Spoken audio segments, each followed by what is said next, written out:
বন্ধুসকল আমি যদি এনেকুৱা ধৰণৰ এটা কোৱেশ্চন পাওঁ তেতিয়া প্ৰথমে আমি কি কৰিবলৈ লম নৰে সংখ্যাটো হৰণ কৰিবলৈ চেষ্টা কৰোঁ নহয়নে বাৰু আমি তাকে নকৰি অংকক এটা যোগ কৰি দিম আৰু যোগ কৰি আমি যি পাম হেতুক আমি চাম যে নৰে যায় নে নাযায় 27ক নৰে যায় গতিকে এই গোটেই সংখ্যাটোকে নৰে বিভাজ্য হয় গতিকে আমি 2 সেকেন্ডত এই সংখ্যাটোৰ নৰে বিভাজ্য হয় নে নহয় উলিয়াই দিম নমস্কাৰ বন্ধুসকল এনে ধৰণৰ শৰ্টকাট ট্ৰিকেৰে সমৃদ্ধ আজিৰ নাম্বাৰ সিস্টেম এপিসোডটোলৈ আপোনালোক সকলোকে স্বাগতম জনাইছো মই মিন্টু সোণোৱাল পুনতে আমি জানি লওঁ what is number এটো আমি সকলোৱে জানো নাম্বাৰ বা সংখ্যা হৈছে গণনা পৰিমাপ আৰু চিনাক্তকৰণৰ বাবে ব্যৱহৃত কিছুমান চিহ্ন নহয় জানো যাক আমি 1 2 3 4 -1 -2 0 এবোৰ নামেৰে জানো এটা আৰু এই নাম্বাৰ সিস্টেমনো কি হয় বা সংখ্যা পদ্ধতিনো কি হয় সংখ্যা পদ্ধতিটো হৈছে বিভিন্ন ধৰণৰ সংখ্যাৰ সংগঠিত ৰূপ আমি কেইবা ধৰণৰো সংখ্যা নাম আমি ইয়াতে পাম ভিডিওটো পাম আৰু সেইখিনি আমি ডিটেইলত আলোচনা কৰিম আৰু সেই পদ্ধতিটোকে সংখ্যা পদ্ধতিৰ ভিতৰত ধৰা হয় পুনতে আমি জানি লওঁ স্বাভাৱিক সংখ্যা বা ন্যাচাৰাল নাম্বাৰ কি স্বাভাৱিক সংখ্যা যিবোৰ আমি সাধাৰণতে ব্যৱহাৰ কৰোঁ গণনাৰ বাবে ব্যৱহাৰ কৰোঁ গণনাৰ বাবে ব্যৱহাৰ কৰা সংখ্যাবোৰে হৈছে স্বাভাৱিক সংখ্যা আৰু সেই গণনাৰ বাবে ব্যৱহাৰ কৰা সংখ্যাবোৰ ক'ৰ পৰা আৰম্ভ হৈছে 1 2 3 4 5 6 7 8 9 10 এইদৰে গৈয়ে থাকিব আৰু ইয়াৰ কোনো শেষ নাই এইদৰে গৈয়ে থাকিব এইবোৰে হ'ল স্বাভাৱিক সংখ্যা এতিয়া স্বাভাৱিক সংখ্যাৰ বুলি কওঁতে কেতিয়াবা কাৰোবাৰ মনত প্ৰশ্ন উদয় হ'ব পাৰে স্বাভাৱিক সংখ্যাৰ আটাইতকৈ ডাঙৰ এটা থাকে নেকি কিন্তু নাথাকে আটাইতকৈ ডাঙৰ স্বাভাৱিক সংখ্যা বুলি কোনো ধৰণৰ কথা নাই স্বাভাৱিক সংখ্যাৰ কোনো শেষ নাই কাৰণ ইটোৰ পিছত আনটো স্বাভাৱিক সংখ্যা লাগিয়ে থাকিব কিন্তু ইয়াতে প্ৰশ্ন হ'ব পাৰে যে আটাইতকৈ সৰু স্বাভাৱিক সংখ্যা কি তো আটাইতকৈ সৰু স্বাভাৱিক সংখ্যাটো আমাৰ কি 1 আৰম্ভণি 1ৰ পৰা হয় তো আটাইতকৈ সৰু the smallest natural number বুলি ক'লে আমি কি পাম 1 তো ইয়াতে আমাৰ মনত ৰাখিব পৰলগীয়া কথা হ'ল আটাইতকৈ সৰু স্বাভাৱিক সংখ্যাটো কি 1 কিন্তু আটাইতকৈ ডাঙৰ স্বাভাৱিক সংখ্যা নাথাকে ওকে আমাৰ ইয়াত মনত এটা প্ৰশ্ন হ'ব যে আমি গণনা শূন্য ব্যৱহাৰ কৰোঁ কিন্তু ইয়াত শূন্য যে নাই শূন্যটো কৰিব আমাৰ শূন্য আহি ইয়াত বহি আছে আসলতে স্বাভাৱিক সংখ্যা খিনিৰ লগত যদি শূন্যৰ পৰা আৰম্ভ কৰি দিওঁ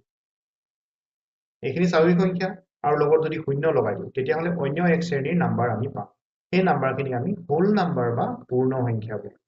তেতিয়াহ'লে আটাইতকৈ সৰু পূৰ্ণ সংখ্যাটো হ'ল শূন্য আৰু ই অসীমলৈ বিস্তৃত তাৰমানে 3 4 5 6 7 8 স্বাভাৱিক সংখ্যাৰ দৰে গৈ থাকিব আৰু ইয়াৰ আটাইতকৈ ডাঙৰ পূৰ্ণ সংখ্যা বুলি কোনো ধৰণৰ সংখ্যা নাপাব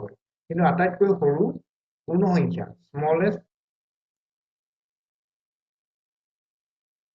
smallest whole number বুলি কইলে মানে smallest whole number আমাৰ কি হ'ব is equal to 0 আটাইতকৈ সৰু পূৰ্ণ সংখ্যা শূন্য আৰু মনত পেলাই যাওঁ আটাইতকৈ সৰু স্বাভাৱিক সংখ্যা কি 1 এতিয়া আৰু কিবা নাম্বাৰ আছে নেকি নিশ্চয় আছে এই নাম্বাৰ কেইটালৈ আমি মন কৰো এই 0 1 2 3 4 5 6 এফালে গৈ আছে ডট ডট ডট দেখাই দিলে আৰু এইফালে দেখিছো যে 1 2 এটো আছে কিন্তু আকলে এটা বিয়োগ চিন আছে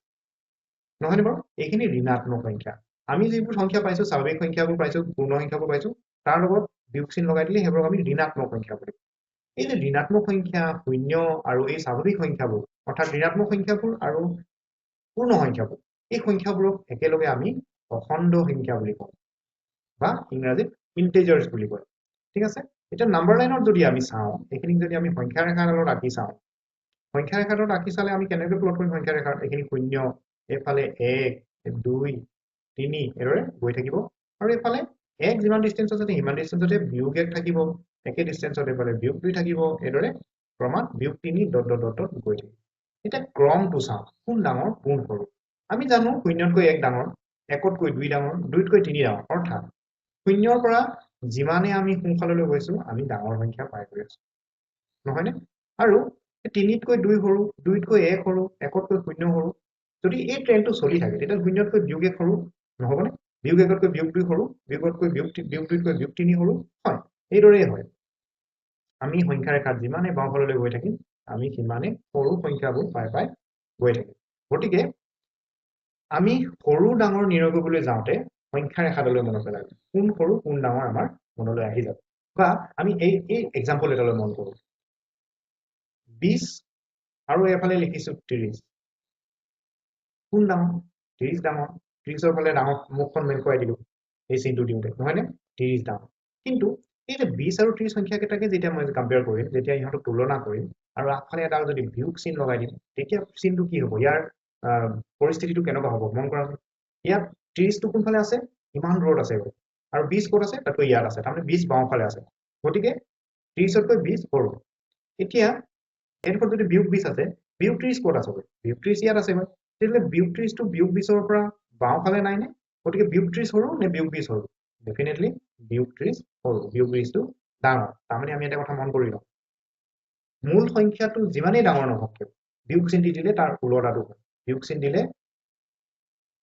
ধনাত্মকত যিটো সংখ্যা ডাঙৰ হয় ঋণাত্মকত সেই সংখ্যাটো সৰু হয় গতিকে এই কথাটো মন কৰিবা আৰু এই বস্তুটো ক্লিয়াৰ হ'ব কেতিয়া যেতিয়া আমি সংখ্যা ৰেখাডালৈ মনত পেলাম সংখ্যা ৰেখাত এই সংখ্যাটো এই বিশেষ সংখ্যাটো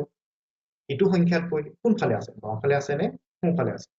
যদি সোঁফালে আছে কি ডাঙৰ বাওঁফালে থাকিলে সৰু ক্লিয়াৰ হৈছে নে এতিয়া আমি অন্য এক শ্ৰেণীৰ সংখ্যাৰ কথা পাতো সংখ্যাটোৰ নাম দিছে পৰিমেয় সংখ্যা বা ৰেচনেল নাম্বাৰ কিনো কি হয় এতিয়া ৰেচনেল নাম্বাৰনো কি হয়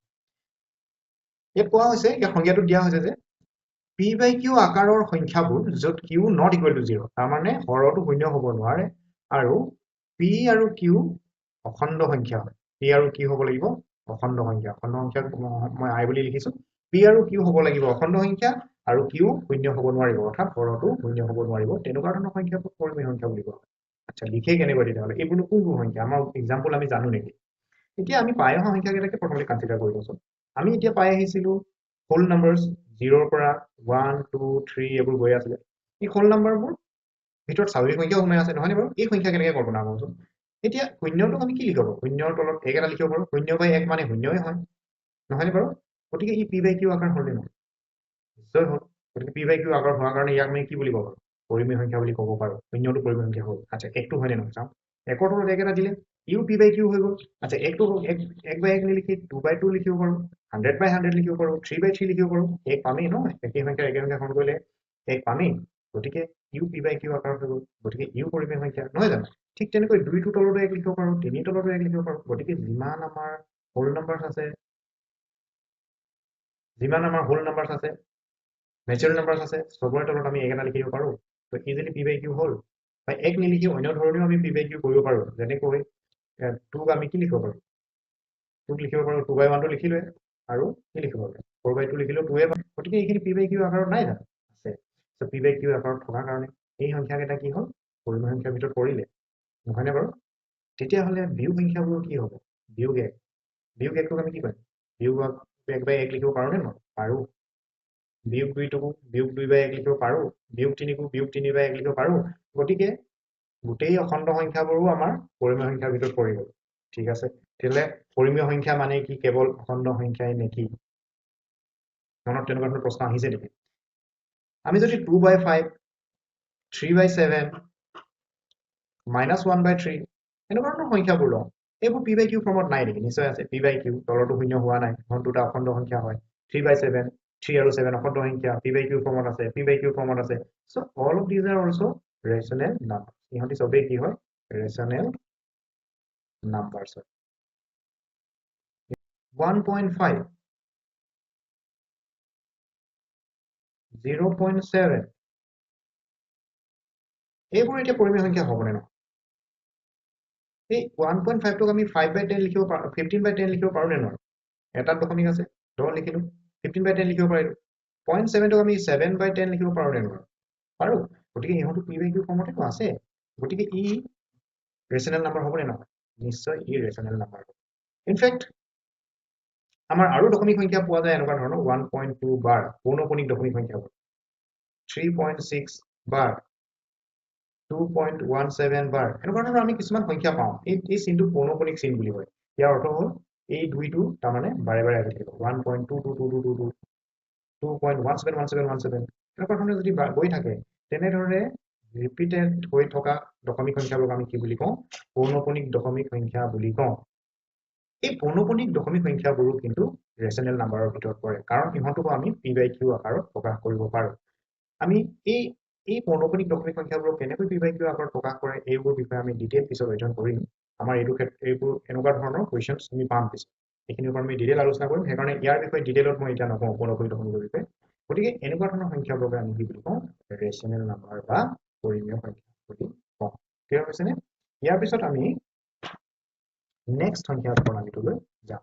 তে পৰিমেয় নোহোৱা সংখ্যা কোনবোৰ যিবোৰ সংখ্যাক আমি p/q আকাৰত প্ৰকাশ কৰিব নোৱাৰো p/q আকাৰত প্ৰকাশ কৰিব নোৱাৰো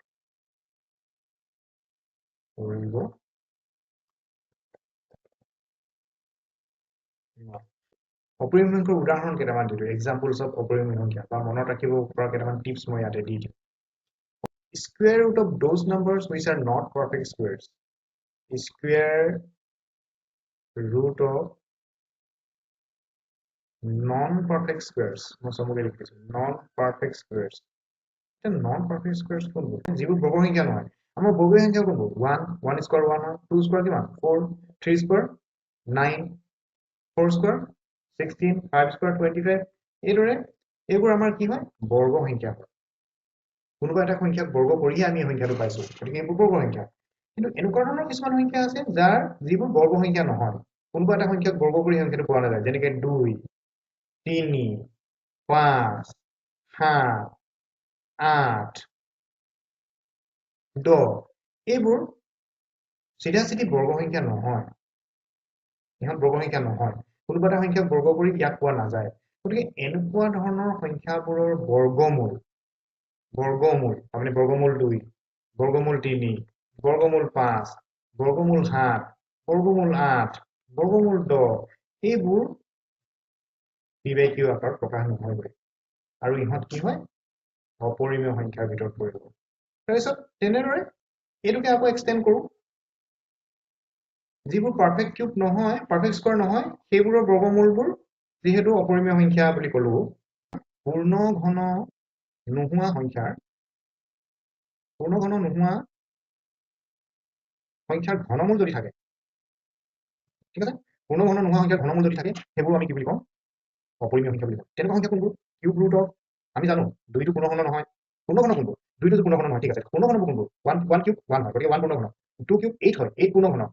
নহয় নে 3 কিউব 27 হয় গতিকে 27 পূৰ্ণ ঘন তেনেকুৱা সংখ্যাবোৰৰ ঘনমূল কিন্তু কি হ'ব পৰিমেয় সংখ্যা হ'ব কিন্তু যিবোৰ পূৰ্ণ ঘন নহয় যেনেকৈ 2 পূৰ্ণ ঘন নহয় 4 পূৰ্ণ ঘন নহয় তেনেকুৱা ধৰণৰ সংখ্যাবোৰৰ ঘনমূলবোৰ আমাৰ কি হ'ব অপৰিমেয় সংখ্যা হ'ব নহয় বাৰু তেনেকুৱা ধৰণৰ সংখ্যাৰ ঘনমূলবোৰ অপৰিমেয় সংখ্যা হ'ব এতিয়া এই কথাটো স্কয়াৰ ৰুট কিউব ৰুট এই কথাটো আমি এক্সটেন্ড কৰি যাব পাৰো কিছুমানৰ কথা 4th ৰুট এইটো থাকিব পাৰে ন 5th root 5 number to the power 1/5 নহয় বাৰু তেনেকুৱা ধৰণৰ সংখ্যাবোৰৰ ক্ষেত্ৰত এক্সটেন্ড হ'ব কিন্তু আমাৰ এডিআৰই পাৰ্সপেক্টিভত এই বস্তুকেইটা আমি নাচালেও হ'ব ইমান জটিল বস্তু এডিআৰই নাহে ইমান দুখলৈ আমি নাযাওঁ আমি ঘনমূল আৰু বৰ্গমূলতে সীমিত ৰাখো কথাটো ঠিক আছে এই কথাখিনি যদি কোনোবাই বৰ্ডাৰ ষ্টাডি কৰিব বিচাৰে ইয়াত বেছি ষ্টাডি কৰিব বিচাৰে কৰিব পাৰে কিন্তু আমাৰ এডিআৰই পাৰ্সপেক্টিভত ইমান দূৰলৈকে আমাৰ দৰকাৰ নাই আমি পূৰ্ণ ঘন আৰু পূৰ্ণ বৰ্গ এই সংখ্যাকেইটাতে আমি আমাৰ ষ্টাডিটো সীমিত ৰাখিছো ওকে গতিকে এনেকুৱা ধৰণৰ সংখ্যাবোৰক আমি কি বুলি ক'ব পাৰিম অপৰিমেয় সংখ্যা বুলি ক'ব পাৰিম এতিয়া এই তালিকাখনত আৰু এটা বস্তু আমি এড কৰিব পাৰিম এই তালিকাখনত এড কৰিবলগীয়া বস্তু আমাৰ আছে সেইটো হৈছে কিছুমান এনেকুৱা ধৰণৰ আমাৰ দশমিক ভগ্নাংশ আমি পাওঁ যিবোৰ নন টাৰ্মিনেটিং আৰু নন ৰেকাৰিং নন টাৰ্মিনেটিং মানে শেষ নহয় অসীম গৈ থাকে কিন্তু ৰেকাৰিং নহয় একেদৰে আহি নাথাকে আমি অথনি যিবোৰ পাইছিলো ৰেকাৰিং অৰ্থাৎ পৌনঃপুনিক বুলি কৈছিলো আমি যিবোৰ পাইছিলো 1.2 ওপৰত লাঠি দি দিলে বাৰডাল দি দিলে আমি ইয়াক কি বুলি কৈছিলো পৌনঃপুনিক বুলি কৈছিলো কিন্তু মই ইয়াত এইখিনি কথা এইটো বস্তু পোৱা নাই ইয়াৰ ওলোটাটো এনেকুৱা ধৰণৰ কিছুমান দশমিক ভগ্নাংশ আমি কেতিয়াবা পাইলো 1.12 এবাৰ পালো পিছৰবাৰত বোলে সি 103 আহি গ'ল খোৱাবাৰত বোলে আকৌ 1003 আহি গ'ল গতিকে ই কিন্তু শেষো হোৱা নাই আৰু এইদৰে বেলেগ বেলেগ সংখ্যাৰে গৈ আছে এনেকুৱাও দশমিক ভগ্নাংশ আমি কেতিয়াবা পাওঁ আৰু এই দশমিক ভগ্নাংশবোৰ তেতিয়াহ'লে কোনটো কেটেগৰীত পৰিব অপৰিমেয় সংখ্যাৰ কেটেগৰীতে পৰিব ঠিক আছে গতিকে আমি non terminating non recurring decimal পালে চিধা-চিধি কি লিখি দিম অপৰিমেয় গতিকে অপৰিমেয় সংখ্যা চিনাক্তকৰণৰ ক্ষেত্ৰত আমি এই কথাকেইটা মনত ৰাখিলে আমাৰ বাবে যথেষ্ট হ'ব ঠিক আছে বন্ধুসকল আগবাঢ়িছো এতিয়ালৈকে আমি শিকি অহা সংখ্যাকেইটা এবাৰ মনত পেলাওঁ স্বাভাৱিক সংখ্যা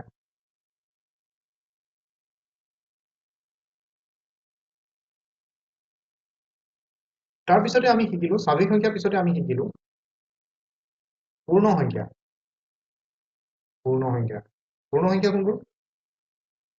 কোনবোৰ স্বাভাৱিক সংখ্যা প্লাছ 0 নহয়নে বাৰু স্বাভাৱিক সংখ্যাক মই n বুলি লিখিছো ফৰ নেচাৰেল নাম্বাৰ পূৰ্ণ সংখ্যা কোনবোৰ হোল নাম্বাৰছ w বুলি লিখিছো তাৰপিছতে আমাৰ কি সংখ্যা আহিলে তাৰপিছতে আমাৰ আহিলে অখণ্ড সংখ্যা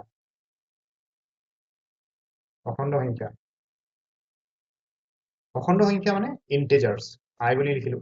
তো ইন্টিজাৰ্ছত আমি কি পাওঁ ইন্টিজাৰ্ছত থাকে পূৰ্ণ সংখ্যা প্লাস নেগেটিভ নাম্বাৰছ ঋণাত্মক সংখ্যাবোৰ সেইবোৰ লগাই অখণ্ড সংখ্যা হৈ গ'ল তাৰ পিছতে আমাৰ আহিলে পৰিমেয় সংখ্যা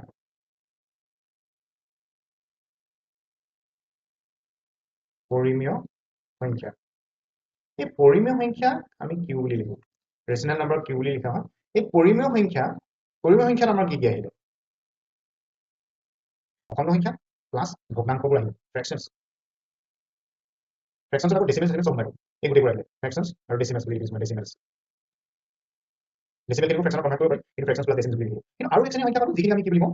আৰু এক শ্ৰেণীৰ সংখ্যা পোৱা নাই আমি আৰু এক শ্ৰেণীৰ সংখ্যা পালো আৰু সেইখিনি আমি কি সংখ্যা বুলি কওঁ অপৰিমেয় সংখ্যা বুলি কওঁ নহয় বাৰু অপৰিমেয় সংখ্যা কিন্তু অপৰিমেয় সংখ্যাৰ ভিতৰত আমাৰ কি পাই সংখ্যাখিনি নোসোমায় এইটো বেলেগকৈ লিখিছো সেইকাৰণে মই অপৰিমেয় সংখ্যা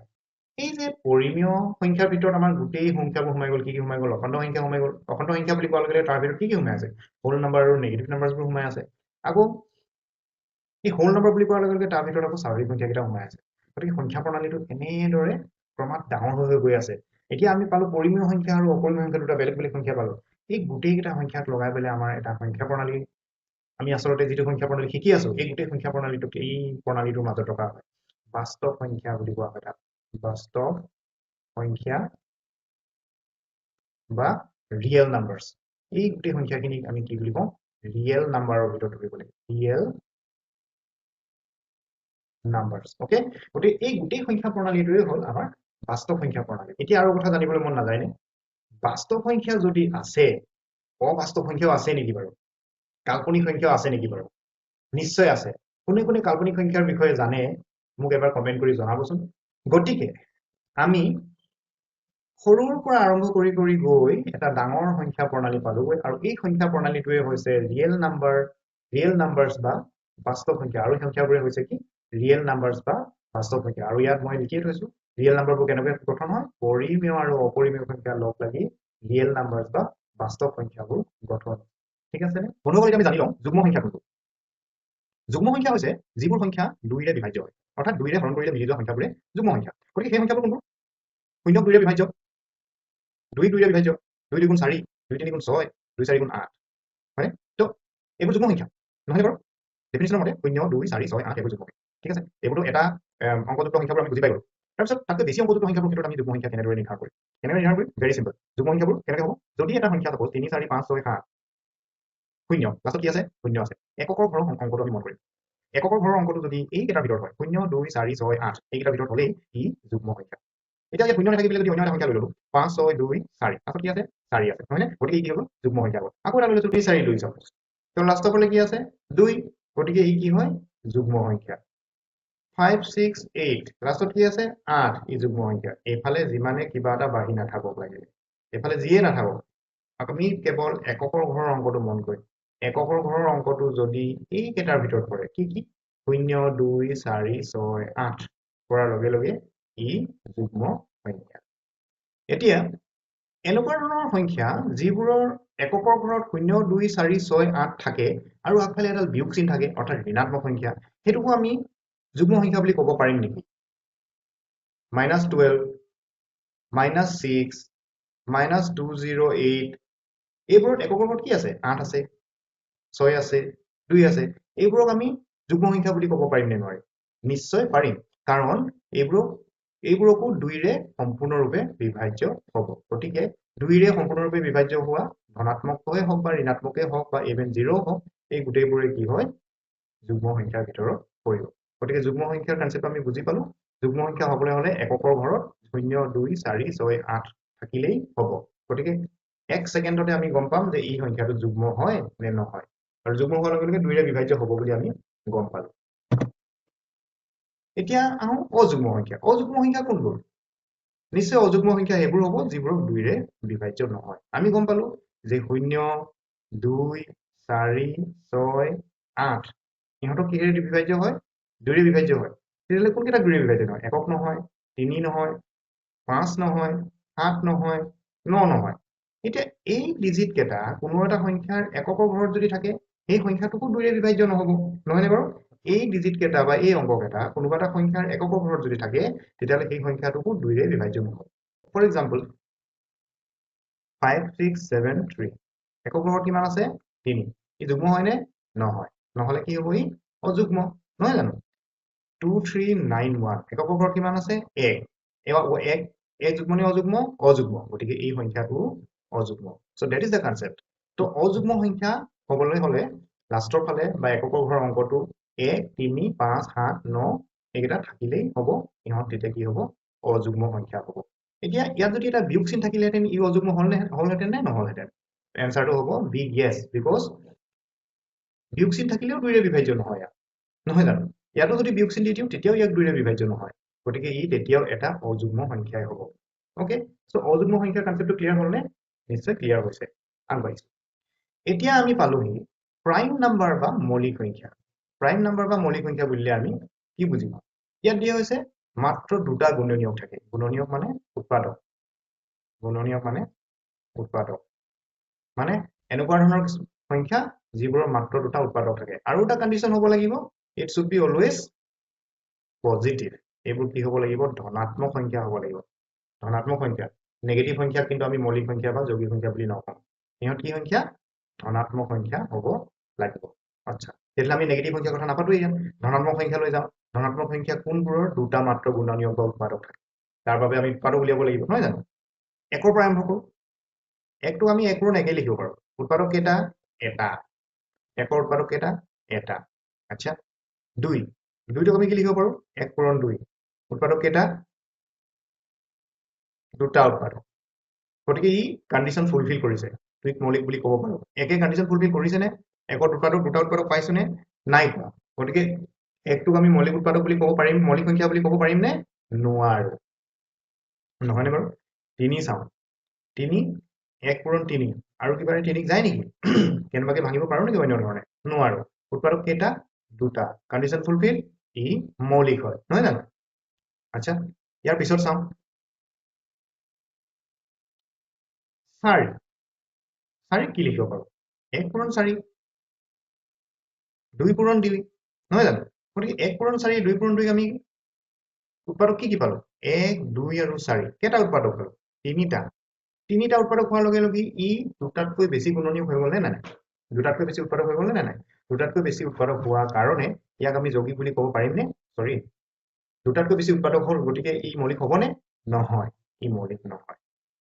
ঠিক আছে নেক্সট 5 1 পূৰণ 5 আৰু একো ধৰণে ভাঙিব নোৱাৰো উৎপাদক দুটা উৎপাদক হোৱাৰ কাৰণে 5টো কি হ'ব মৌলিক হ'ব ঠিক আছে প্ৰাইম নাম্বাৰ ওকে এইদৰে আমি গৈ থাকিলে আমি প্ৰাইম নাম্বাৰবোৰ পাই গৈ থাকিম তো প্ৰাইম নাম্বাৰবোৰ থ্ৰুতে কেইটামান প্ৰাইম নাম্বাৰ মই কৈ দিছো আমি পালো 2 3 5 7 11 তোমালোকে এইটো পৰীক্ষা কৰি চাবা সঁচাকৈ ইয়াত দুটা উৎপাদক আছে নে নাই ঠিক আছে 13 17 19 গৈ থাকিব কিন্তু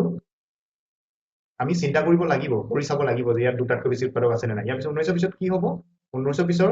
মৌলিক সংখ্যাটো কি হ'ব তোমালোকে কমেন্ট কৰি জনাবাচোন ইয়াৰ পিছৰ মৌলিক সংখ্যাটো কি হ'ব ঠিক আছে এইখিনি আমি এটা কথা মন কৰিছো নে আমি যেহেতু এটা যুগ্ম কথা পাই আহিলো নহয় জানো এতিয়া এই মৌলিক সংখ্যা কেইটা যে মই লিখিলো ইয়াত আমি মন কৰোচোন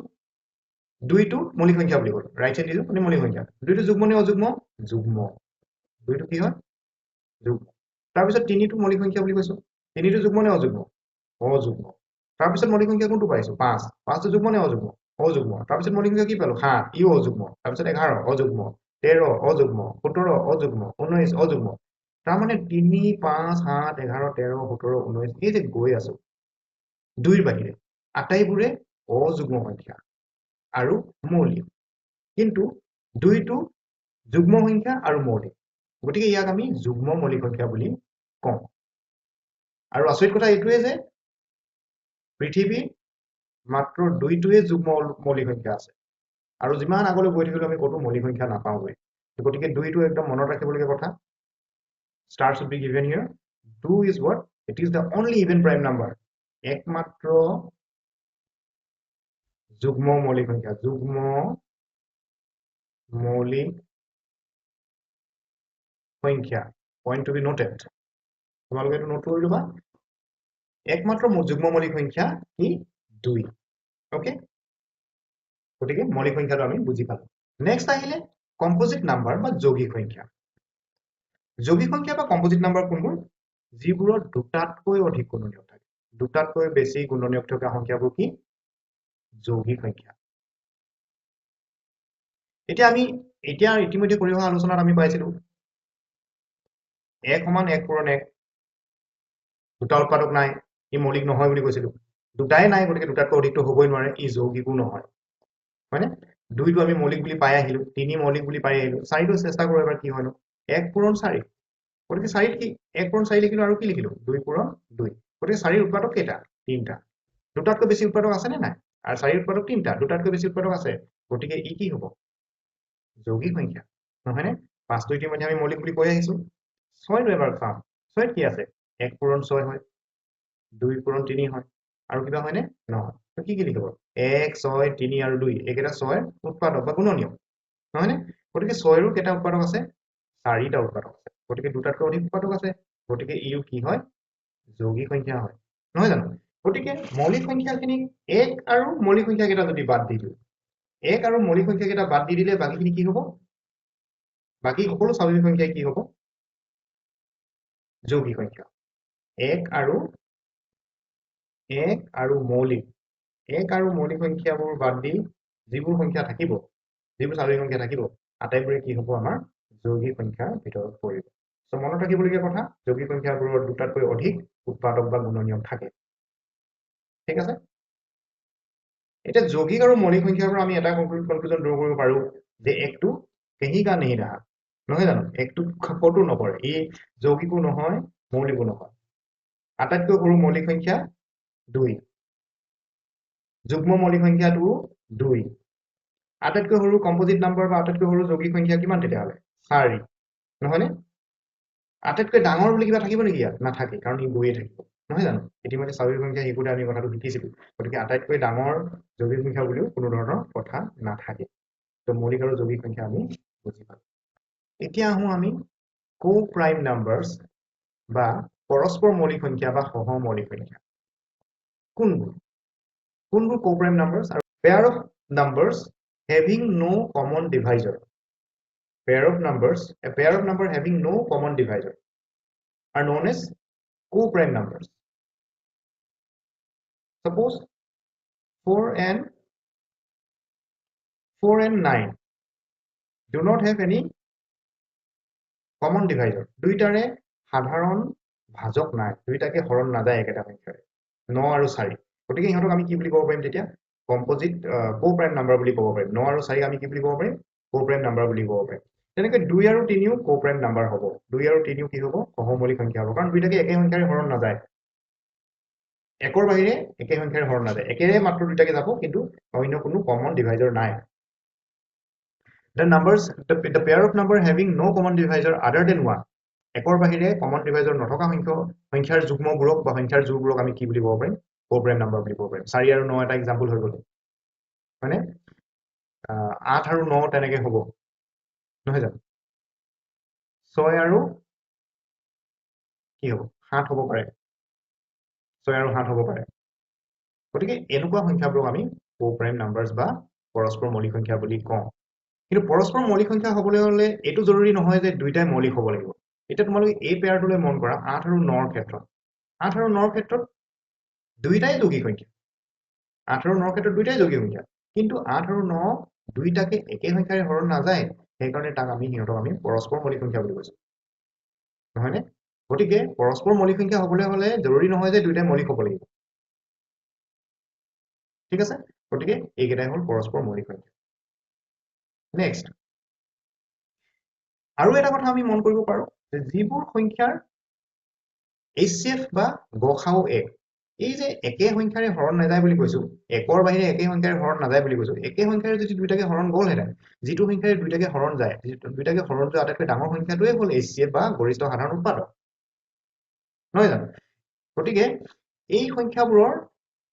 HCF 1 বুলি যদি আমি HCF ৰ কনসেপ্টটো যদি থাকে HCF 1 হলেও আমি ইহঁতক সহমৌলিক সংখ্যা বুলি ক'ব পাৰিম এতিয়া HCF কেনেকৈ উলিয়াই HCF উলিয়াইও আমি গম পাম যে ইহঁত সহমৌলিক সংখ্যা হয় নে নহয় HCF উলিয়াবৰ কাৰণে আমি কি কৰিম সংখ্যাবোৰক প্ৰাইম ফেক্টৰাইজেশ্যন কৰিম 4 আৰু 9 ৰ ক্ষেত্ৰত আমি চাই লওঁ HCF উলিয়াব 4 আৰু 9 যদি HCF উলিয়াবলৈ যাওঁ 4ক আমি কি কৰিম প্ৰাইম ফেক্টৰাইজ কৰিম মানে মৌলিক উৎপাদকত ভাঙিম 4টোক 2 পূৰণ 2 ভাঙিব পাৰো বা 2 স্কয়াৰ লিখিব পাৰো 9টোক আমি লিখিব পাৰো 3 পূৰণ 3 3 স্কয়াৰ এতিয়া ইহঁতৰ দুইটাৰে কমন কিবা উৎপাদক আছে নে একটো বাদ দিম একটো মই এখানে লিখাই নাই প্ৰাইম ফেক্টৰাইজ কৰিলে তো এক নাথাকে একটো প্ৰাইম নহয় ন গতিকে ইহঁতৰ কিবা কমন প্ৰাইম ফেক্টৰ আছে নে নাই যদি কমন প্ৰাইম ফেক্টৰ নাথাকে তেতিয়া আমি HCF কি লিখি দিম 1 সো 9 আৰু 4 HCF 1 হয় HCF মানে কি গ আ উ গখাও যদি 1 হয় গৰিষ্ঠ সাধাৰণ উৎপাদক যদি 1 হয় তেতিয়া ইহঁতক আমি কি বুলি ক'ব পাৰো ও প্ৰাইম বা পৰস্পৰ মৌলিক সংখ্যা বুলি ক'ব পাৰো এতিয়া মই দুটা আৰু এটা সংখ্যা আৰু এযোৰ সংখ্যা লৈ লৈছো 8 আৰু 12 লৈ লৈছো চাওঁচোন 8ক আমি কি লিখিব পাৰো 2 পূৰণ 2 পূৰণ 2 12ক লিখিব পাৰো 2 পূৰণ 2 পূৰণ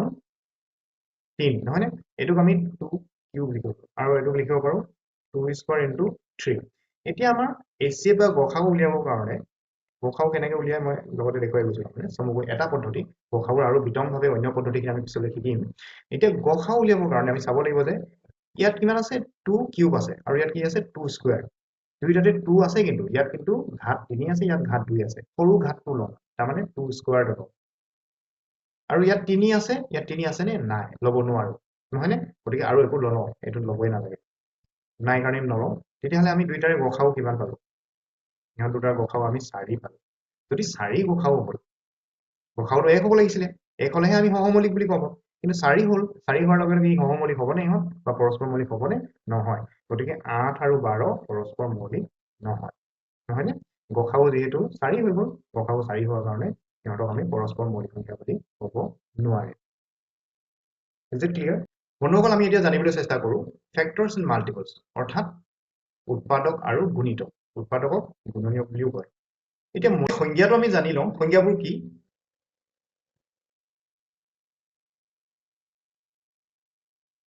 যিবোৰ অখণ্ড সংখ্যাৰে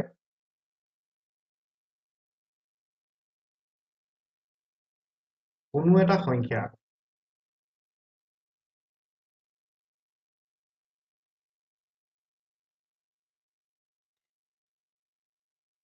সম্পূৰ্ণৰূপে বিভাজ্য হয়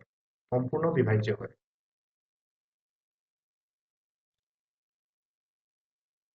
সেইবোৰে উৎপাদক একদম সিম্পলকে কথাটো কৈছো যাতে বুজি পাওঁ আমি তো উৎপাদক বুলি ক'লে আমি কোনবোৰ বুজি পাওঁ যিবোৰেৰে কোনো এটা সংখ্যা সম্পূৰ্ণৰূপে ডিভাইড যায় ফৰ এক্সাম্পল মই 12 সংখ্যাটো লৈ লৈছো এতিয়া 12 সংখ্যাটোক মই কি লিখিব পাৰো 1 পূৰণ 12 তাৰমানে 1ৰে 12 হৰণ কৰিলে 12 পাওঁ 12ৰে 12 হৰণ কৰিলে 1 পাওঁ 1ৰে 12 সম্পূৰ্ণৰূপে ডিভাইড যায় 12ৰেও 12 সম্পূৰ্ণৰূপে হৰণ যায় নহয়নে আকৌ 12ক মই লিখিব পাৰো 2 পূৰণ 6 তাৰমানে 2ৰে 12 সম্পূৰ্ণৰূপে ডিভাইড যায় 6ৰেও 12 সম্পূৰ্ণৰূপে ডিভাইড যায় হৰণ যায় নহয় জানো আৰু কি লিখিব পাৰো 3 পূৰণ 4 3ৰেও 12 সম্পূৰ্ণৰূপে ডিভাইড যায় 4ৰেও 12 সম্পূৰ্ণৰূপে ডিভাইড যায় আৰু কিবা আছেনে আকৌ আহিলে নেক্সট আহি যাব 6 পূৰণ 2 একেটাকে আহিব নিলিখো তো তেতিয়াহলে আমি কিহে কিহে 12ক ডিভাইড যায় বুলি ক'লো 1ৰে যায় 2ৰে যায় 3ৰে যায় 4ৰে যায় 6ৰে যায় 12ৰে যায় তাহলে এই যে 1 2 3 4 6 12 এই গোটেই কেইটা 12ৰ উৎপাদক হয় ইহঁতি 12ৰ কি হয় উৎপাদক কনসেপ্টটো বুজি পালানে সো উৎপাদক এইবোৰ সংখ্যা যিবোৰ সংখ্যা এটা সংখ্যা সম্পূৰ্ণৰূপে হৰণ যায় তো কি পালো একদম কমন উৎপাদক 1টোৰেটো সবকে যায়েই গতিকে 1টো সকলোৰে উৎপাদক হ'ব আৰু সংখ্যাটো নিজেই নিজকে হৰণ যায়েই গতিকে ইও নিজৰ এটা উৎপাদক হ'ব বাকিখিনি আমি উলিয়াব লাগিব নহয় জানো তো এইখিনি হ'ল উৎপাদক ক্লিয়াৰ গতিকে আমি এই ডিসকাশনটোৰ পৰা গম পালো যে 1ৰে সবকে হৰণ যায়েই গতিকে আমি ক'ব পাৰোনে 1টো সকলো সংখ্যাৰে উৎপাদক নিশ্চয় 1টো সকলো সংখ্যাৰে উৎপাদক ঠিক আছে তো উৎপাদক কথাটো আমি বুজি পালো এতিয়া নেক্সট আহি গ'ল গুণিতক গুণিতক কোনবোৰ গুণিতক মানে কি গুণিতক হৈছে কোনো এটা সংখ্যা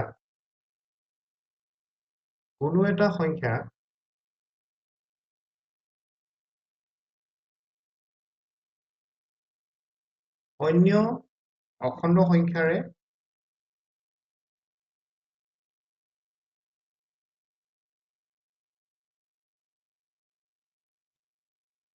পূৰণ কৰি পোৱা পূৰণফল একদম সিম্পলকৈ মই বুজাই দিছো পূৰণ কৰি পোৱা ফল গতিকে কোনো এটা সংখ্যা যিকোনো এটা অখণ্ড সংখ্যাই পূৰণ কৰিলে যি আমি ফল পাওঁ যি পূৰণফল পাওঁ সেইটোৱে হৈছে গুণিতক গতিকে 2 গুণিতক যদি আমি উলিয়াবলৈ যাওঁ 2 লগত আমি কি পূৰণ কৰিব অন্য অখণ্ড সংখ্যাৰ পূৰণ কৰিলেই হৈ যাব নহয় বাৰু এতিয়া 2 লগত যদি মই 1 পূৰণ কৰো 2 পাওঁ গতিকে 2 এটা 2 গুণিতক 2 হয় যদি 2 লগত মই 2 পূৰণ কৰো 4 পাওঁ 2 4ও 2 গুণিতক হয় নহয় বাৰু 2 লগত যদি মই বিয়োগ 1 পূৰণ কৰো বিয়োগ 2 পাওঁ গতিকে বিয়োগ 2টো 2ৰ এটা গুণিতক তো পূৰণ কৰি কোনো এটা সংখ্যাক অন্য এটা সংখ্যাৰ পূৰণ কৰি যি ফলাফল পাওঁ সেইটোৱে হৈছে এই সংখ্যাটোৰ গুণিতক এতিয়া গসাউ বা গৰিষ্ঠ সাধাৰণ উৎপাদকনো কি আহক এটা উদাহৰণৰ সহায়ত বুজি লওঁ ধৰি লওক 12 24 আৰু 36 এই তিনিটা সংখ্যা আমাক দিয়া আছে এতিয়া এই তিনিটা সংখ্যাকে যিটো গৰিষ্ঠ সংখ্যায় ডিভাইড যায় গোটেইকেইটাকে ডিভাইড যায় যিটো গৰিষ্ঠ সংখ্যাৰে বা যিটো আটাইতকৈ ডাঙৰ সংখ্যাৰে গোটেই তিনিওটাকে হৰণ কৰিব পাৰি মিলি যোৱাকৈ সেইটোৱে হৈছে এই তিনিটা সংখ্যাৰ গসাউ ঠিক আছে তেতিয়াহ'লে গসাউ বা HCF is the greatest number which divides the given set of numbers প্ৰদত্ত সংখ্যাৰ গুটক তাৰমানে গুট বুলি এটো কাৰণে কৈছো দুটা বা তাতকৈ অধিক সংখ্যা হ'ব লাগিব ন গোটেই কেইটাকে যিটো গৰিষ্ঠ সংখ্যাৰে হৰণ যায় সেইটোৱে হৈছে হিহঁতৰ গসাউ এতিয়া এই গোটেই কেইটাকটো 2ৰেও হৰণ যায় কিন্তু হিহঁতৰ গসাউ 2 নহয় নহয় নে এতিয়া কিহে হৰণ যায় চাওঁ একেৰে যায় গোটেই কেইটাক 2ৰে গোটেই কেইটাক যায় 3ৰেও গোটেই কেইটাক যায় 4ৰেও গোটেই কেইটাক যায় নহয় নে বাৰু 6ৰেও যায় মন কৰিছো আমি 8ৰে নাযায় 9ৰে নাযায় 10ৰে নাযায় কিন্তু 12ৰে গোটেই কেইটাক যায় হয়নে তাৰপিছত 12ৰে যায় কিন্তু 12তকৈ ডাঙৰ সংখ্যাটো 12ক নাযাব গতিকে গোটেই কেইটাক 12ৰে যায় গোটেই কেইটাকে হৰণ যোৱা আটাইতকৈ ডাঙৰ সংখ্যা কোনটো পালো যিটোৱে গোটেই কেইটাকে হৰণ যায় গোটেই কেইটাকে মিলি যায় সেইটো হ'ল আমাৰ ইয়াত 12 গতিকে ইহঁতৰ গসাউ কিমান হ'ল 12 নহয়নে বাৰু গতিকে গসাউ হ'ব 12 কিন্তু গসাউ আমি এইদৰে নুলিয়াম গসাউ উলিওৱাৰ পদ্ধতি আমি এতিয়া শিকিম আৰু সেই পদ্ধতিখিনিত মই শৰ্টকাট ট্ৰিকো দিম তো কেনেকৈ উলিয়াম গসাউ 12 14 আৰু 36ৰ গসাউ কেনেকৈ উলিয়াম প্ৰথমতে আমি যাওঁ ট্ৰেডিশনেল মেথডত আমাৰ মেথডবোৰ আছে কি কি এটা হৈ গ'ল আমাৰ ফেক্টৰ পদ্ধতি বা উৎপাদক পদ্ধতি প্ৰথমে আমি 12ৰ উৎপাদক কেইটা উলিয়াম 12ৰ উৎপাদকবোৰ কি কি কেনেকৈ গম পাওঁ 12 সমান 12ক লিখিব পাৰো 1 পূৰণ 12 2 পূৰণ 6 3 পূৰণ 4 3 4 গুণ 12 নহয় জানো 4 3 গুণ 12 হয় আকৌ 6 2 গুণ 12 একেখিনি ৰিপিট হ'ব তেতিয়াহ'লে 12ৰ উৎপাদক আমি কি পালো 1 2 3 4 6 আৰু 12 লিখি লওঁ 12ৰ উৎপাদক 1 2 3 4 6 আৰু 12 ওকে তো 12ৰ উৎপাদকখিনি আমি পালো নেক্সট 24ৰ উৎপাদক আমি তেনেদৰে উলিয়াই লওঁ 24ক আমি কি লিখিব পাৰো 1 পূৰণ 24 যিহেৰে হৰণ যায় সেইবোৰে উৎপাদক নহয় আমি ইতিমধ্যে উৎপাদক উলিয়াবলৈ শিকিছো 2 পূৰণ 12 3 8 গুণ 24 4 6 গুণ 24 তাৰপিছত আকৌ 6 4 গুণ 24 ৰিপিট হ'ব গতিকে আকৌ নিলিখো তেতিয়াহ'লে 24ৰ উৎপাদক আমি কি পালো 1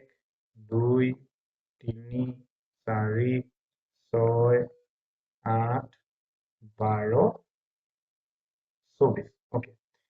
তাৰপিছত আমাৰ থাকিলে কি find the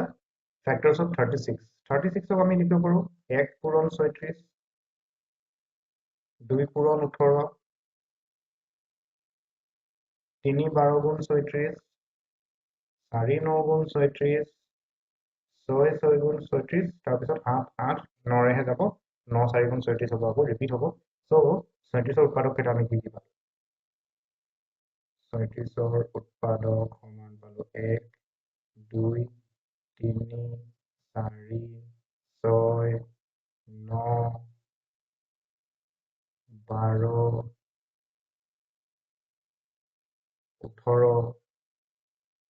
36 এতিয়া এই গোটেই কেইটাৰে মিল থকা উৎপাদক কোন কেইটা 1 টো মিল আছে গোটেই কেইটাৰে আছে 2 আছে হয়নে মিল থকা উৎপাদক মানে সাধাৰণ উৎপাদক 3 আছে যিকেইটা গোটেইকেইটাৰ উৎপাদক সেইটোৱে হ'ল সাধাৰণ উৎপাদক 4 6 হয়নে 12 তাৰপিছত আৰু আছে নেকি সাধাৰণ উৎপাদক নাই 12 ওপৰতো ই নাই গোটেইখিনি ইয়াত মিলি গ'ল গতিকে এই 12হে আমি পালো 12 লৈকে পালো সাধাৰণ উৎপাদক তো সাধাৰণ উৎপাদক কেইটা আমি ইয়াৰ পৰা লিখি লওঁ এতিয়া সাধাৰণ উৎপাদক পালো 1 2 3 4 6 আৰু 12 এতিয়া এই সাধাৰণ উৎপাদক কেইটাৰ ভিতৰত গৰিষ্ঠ কোনটো গৰিষ্ঠ মানে আটাইতকৈ ডাঙৰ তো গৰিষ্ঠ হ'ল 12 নহয়নে বাৰু এতেকে আমাৰ গসাউ অৰ্থাৎ গৰিষ্ঠ সাধাৰণ উৎপাদক বা HCF কিমান হ'ল 12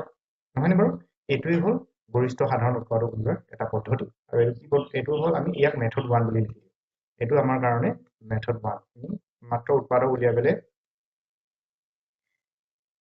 গৰিষ্ঠ সাধাৰণ উৎপাদক উলিয়াব এইটো হৈ গ'ল আমাৰ মেথড 1 নেক্সট মেথড 2 লৈ যাওঁ 2 যাক আমি প্ৰাইম ফেক্টৰাইজেশ্যন মেথড মৌলিক উৎপাদক পদ্ধতি বুলি কওঁ prime factorization method prime factor method okay so how to find out the prime factors প্ৰথমতে আমি 12 প্ৰাইম ফেক্টৰ উলিয়াম প্ৰাইম ফেক্টৰ কেনেকৈ উলিয়াম ছুটি নিয়মৰ ধৰণে আমি জানো কন্টিনিউয়াছ কৰি গৈ থাকো 2 6 গুণ 12 2 3 গুণ 6 তো 12 ৰ মৌলিক উৎপাদক কি পালো 2 2 আৰু 3 তো আমি লিখিম 12 সমান মৌলিক উৎপাদক প্ৰকাশ কৰিম 2 পূৰণ 2 পূৰণ 3 বা আমি লিখিব পাৰো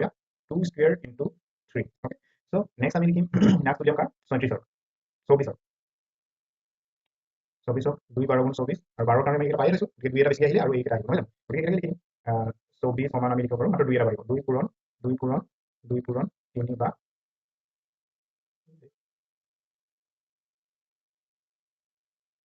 ইয়াত আমি লিখিব পাৰো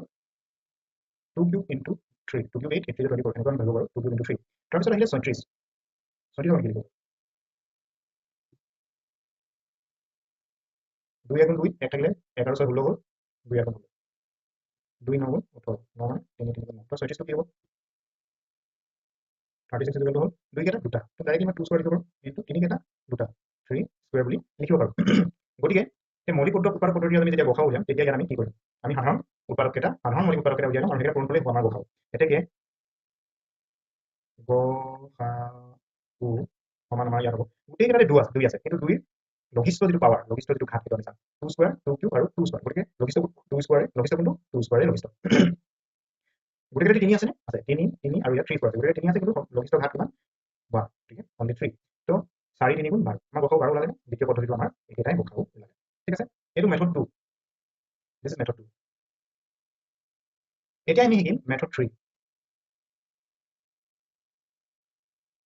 মেথড 3 কি কৰে মেথড 3 টো হৰণ পদ্ধতিৰে গসাউ উলিয়ায় হৰণ পদ্ধতি গসাউ কি কৰা হয় আমাৰ গসাউ কাৰণে 12 24 আৰু 34 প্ৰথমতে আমি প্ৰথম দুটা কৰি লম 12 ৰে মই 24 হৰণ কৰিম আমি জানো 12 ৰে 24 দুইবাৰ যায় 2 12 গুণ 24 একেবাৰে মিলি গ'ল মানে এতিয়া 12 ৰে হৰণ 24 হৰণ কৰি যদি মিলি গৈছে তাৰমানে আমাৰ কি হ'ল ভাগে যদি শূন্য হৈছে তেতিয়াহ'লে 12 টো কি হ'ব 12 আৰু 24 ৰ গসাউ এটাকে আমি পালো গসাউ 12, 24 সমান কিমান পালো আমি 12 কিন্তু আমাৰতো এতিয়া অংকটো শেষ হোৱা নাই আমাৰো গসাউ উলিয়াব আছে তেতিয়া আমি যেহেতু 12 আৰু 24 ৰ গসাউ 12 পালো এতিয়া মই বাকি থাকিলে 34 এতিয়া আমি 12 আৰু 34 ৰ গসাউ তাৰমানে 12 ৰে আকৌ 34 হৰণ কৰিম 12 ৰে আকৌ 34 হৰণ কৰিম ইয়াত আমি দেখিলো যে 12 ৰে 34 একেবাৰে গুচি যায় 12 3 গুণ 34 অৰ্থাৎ মিলি গ'ল গতিকে 12 আৰু 34 হৰণ কৰোঁতে 12 যিহেতু মিলি গ'ল গতিকে 34 আৰু 12 গসাউ কি হ'ব 12 হ'ব এতেকে গসাউ কিমান হ'ব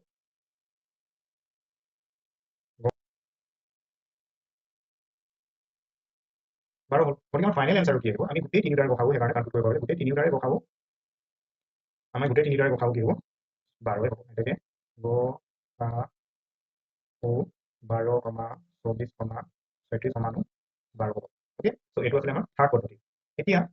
লাষ্ট আৰু আটাইতকৈ সহজ শৰ্টকাট পদ্ধতি যিটো আমাক এডিআৰই বা অন্য ধৰণৰ কম্পিটিটিভ এক্সাম দিওঁতে দৰকাৰ হ'ব সেই পদ্ধতিটো আমি এতিয়া কৰিবলৈ গৈ আছো বন্ধুসকল এটা শৰ্টকাট লৈ আহিছো গসাউ 22 উলিয়াবৰ কাৰণে ধৰি লওক 90 120 আৰু 180 গসাউ উলিয়াব লাগে আমি আগৰ পদ্ধতিত আমি কি কৰিলো 90 120 ঘন কৰিলো 180 ঘন কৰিলো এতিয়া কিন্তু আমি সেইটো নকৰো আমি তাৰ সলনি কৰিম বিয়োগ 120 পৰা 90 বিয়োগ কৰো কিমান পালো 30 180 পৰা 120 বিয়োগ কৰো কিমান পালো 60 আচ্ছা এই দুটাৰ ভিতৰত আটাইতকৈ কম পাৰ্থক্য কোনটো 30 30 এই গোটেইটা ফৰ্ম কৰি চাওঁ 30 3 গুণ 90 30 4 গুণ 120 30 6 গুণ 180 নহয় বাৰু গতিকে আমাৰ HCF হ'ব স্মলেষ্ট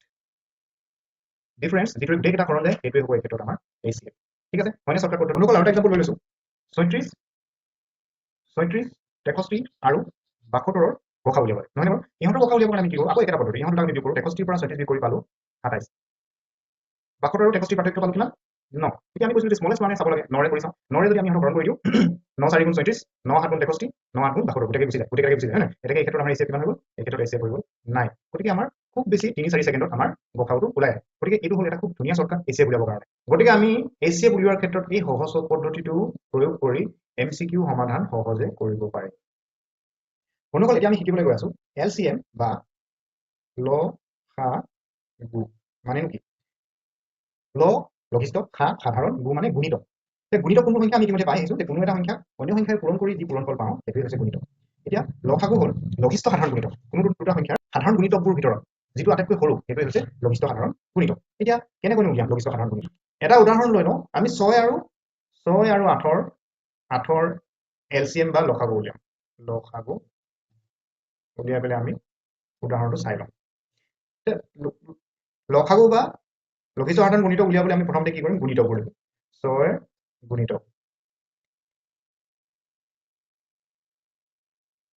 6 গুণিত কোনবোৰ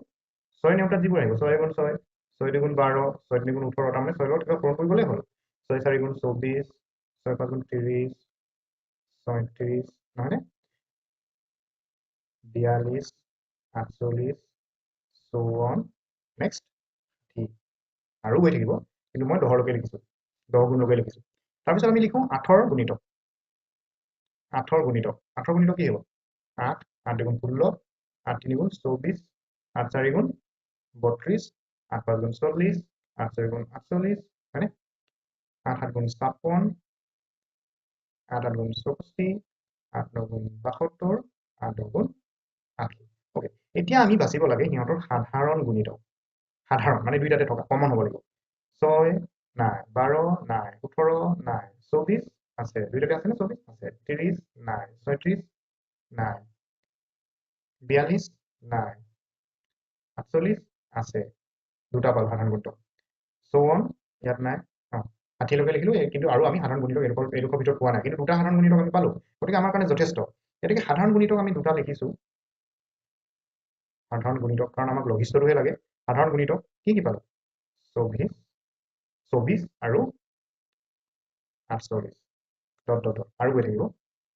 মন কৰিবা যে পিছৰখিনি 24ৰ গুণিত হৈ গৈ থাকিব কাৰণ প্ৰথমটো 24 24 2 গুণ 48 তাৰপিছত 24 3 গুণ এনেকৈ গৈ থাকিব কাৰণ প্ৰথমটো আমি 24 পাইছো ন এতেকে আমাৰ লঘিষ্ঠ সাধাৰণ গুণিত বা লসাগু কিমান হ'ল আটাইতকৈ সৰুটো 24 নহয়নে বাৰু লঘিষ্ঠ সাধাৰণ গুণিতক আমাৰ হ'ল 24 এইটো আছিলে এটা পদ্ধতি মেথড 1 বুলি ধৰিব পাৰা এইটো ঠিক আছে আমি এতিয়া নেক্সট মেথডটো লৈ যাম তাৰ উলিয়াইছিলো 6 আৰু 8ৰে উলিয়াইছিলো আৰু দুটাই উলিয়াই চাওঁচোন প্ৰথমতে 3টা 4টা বা বহুত তাতকৈ বেছি সংখ্যাৰো আমি লসাগু উলিয়াবলগীয়া হ'ব পাৰে মই প্ৰথম লসাগু কি বুজাবৰ কাৰণে কথাটো কৈ দিছো এতিয়া আমি মেথড 2 শিকোতে তিনটাই লৈ লৈছো বাৰু আমি মেথড 2 শিকো মেথড 2 টো আমি মৌলিক উৎপাদক পদ্ধতিৰে উলিয়াম প্ৰথমতে আমি গুণিতক পদ্ধতিৰে উলিয়ালো এতিয়া আমি মৌলিক উৎপাদক পদ্ধতিৰে উলিয়াম উৎপাদকৰ পৰা আমি এলসিএম বা লসাগু উলিয়াম মৌলিক উৎপাদক পদ্ধতি আমি কাৰ উলিয়াইছিলো এতিয়া ইতিমধ্যে আমি পালো 6 আৰু 8 উলিয়াইছিলো 6 8 আৰু মই ধৰি ললো 12 এই তিনিটা আমি লসাগু উলিয়াম ঠিক আছে তো মৌলিক উৎপাদক আমি উলিয়াবলৈ জানো 6 মৌলিক উৎপাদক কি 6 মৌলিক উৎপাদক প্ৰকাশ কৰো 6 সমান এটা সাইডত লিখিবলগীয়া নাই 2 3 গুণ 6 আমি জানো হৈ গ'ল তাৰপিছত 8ৰ মৌলিক উৎপাদক যদি আমি প্ৰকাশ কৰো মৌলিক উৎপাদকত 2 পূৰণ 2 পূৰণ 2 হ'ব 2 পূৰণ 2 পূৰণ 2 বা ইয়াক মই লিখিলো 2 কিউব নেক্সট আহি গ'ল 12ৰ মৌলিক উৎপাদক কি 2 2 গুণ 4 3 গুণ 12 গতিকে 2 স্কয়াৰ ইনটু 3 আমি লিখিব পাৰো এতেকে এই পদ্ধতিটোত আমি লসাগু যেতিয়া লিখিম মই এলসিএম বুলি লিখি দিছো এলসিএম যেতিয়া লিখিম তেতিয়া আমি চাব লাগিব যে গোটেই কেইটাত কোনটো বস্তু আছে কোনটো উৎপাদক আছে 2 গোটেই কেইটাতে আছে কিন্তু ইয়াত আমি কি ল'ব লাগিব গৰিষ্ঠটো ল'ব লাগিব ইয়াত 2 আছিলে ইয়াত 2 কিউব আছিলে আৰু ইয়াত 2 স্কয়াৰ আছে ইয়াত কিন্তু সৰ্বোচ্চ ঘাতটো লওঁ 2 কিউবটো লওঁ তাৰপিছত 3 ইয়াত আছে ইয়াত নাই ইয়াত আছে কিন্তু আছেতো গতিকে এটো লওঁ একো বাদ কৰিব নোৱাৰে আৰু যিটো গোটেই কেইটা থাকিব তাৰ কিন্তু সৰ্বোচ্চটো ল'ব লাগিব আৰু কিবা আছে নেকি যেটো আমি ইয়াত নিলিখিলো নাই 2 আৰু 3 আছিলে আৰু 2 সৰ্বোচ্চ ঘাত আছিলে 2 3 আৰু 3 সৰ্বোচ্চ ঘাত একেই আছিলে গতিকে আমাৰ লসাগু কিমান হ'ল ইয়াত 2 কিউব 8 8 3 24 লসাগু কিমান হ'ল 24 একে পালো কিন্তু আপুনি 8 আৰু 6 আৰু 8 উলিয়াইছিলো এতিয়া 6 8 আৰু 12 উলিয়ালো ঠিক আছে এইটো এটা পদ্ধতি হৈ গ'ল এতিয়া এইটোকে আমি এনেকেও কৰো নহয় এনেকেও কৰিব পাৰো 6 8 12 ঠিক আছে এতিয়া এই পদ্ধতিটো এটো মই মেথড 3 বুলি লিখি দিও মেথড 3 এটা মেথড 3 কৰিবলৈ গৈ আছো এই পদ্ধতিটো কেনে কৰিম 2 ৰে গুটেকেটা হৰণ কৰ প্ৰথমতে 2 3 গুণ 6 2 4 গুণ 8 2 6 গুণ 12 নহয় বাৰু তাৰ পিছত 3 ৰে দুটাক যাব দুটাক গলে দুটাক কৰিম যেটো নাযায় তো নমাই দিম 3 গুণ 3 তাৰ পিছত 4 টো নাযায় কাৰণ নমাই দিলো তাৰ পিছত কাক কৰিম 6 2 3 2 গুণ 6 এতিয়া আৰু 4 2 আছে 4 আৰু 2 সাধাৰণ কিহে যায় 2 ৰে যায় এক নমালো 2 2 গুণ 4 2 গুণ 2 এতিয়া এই ক্ৰমটো মই একচুয়ালি 2 2 এনেকৈ যাব লাগিছিলে মাজত 3 কৰিলো কোনো কথা নাই এতিয়া এই গোটেই তিনিটা পূৰণ কৰি দিলেও মই লসাগু পাম এতিয়া এই পদ্ধতিটোত লসাগু কেনেকৈ পাম এলচিএম এই গোটেই কেইটা পূৰণ কৰি দিম 2 পূৰণ 2 কেইটা আছে এটা দুটা তিনটা গতিকে 2 কিউব লিখিব পাৰিম আৰু 3 কেইটা আছে এটা লিখিলো আৰু এক কেইটা লিখা নিলিখা একেই কথা পূৰণ কৰিলে একেটাই হ'ব লসাগু কিমান পালো গতিকে আমি লসাগু কিমান পালো 24 3 নম্বৰ পদ্ধতিও শিকি গলো নাও কাম টু দ্য শৰ্টকাট আমি এতিয়া শৰ্টকাট পদ্ধতি শিকিম 6 8 আৰু 12 লসাগু উলিয়াবলৈ শৰ্টকাট ট্ৰিক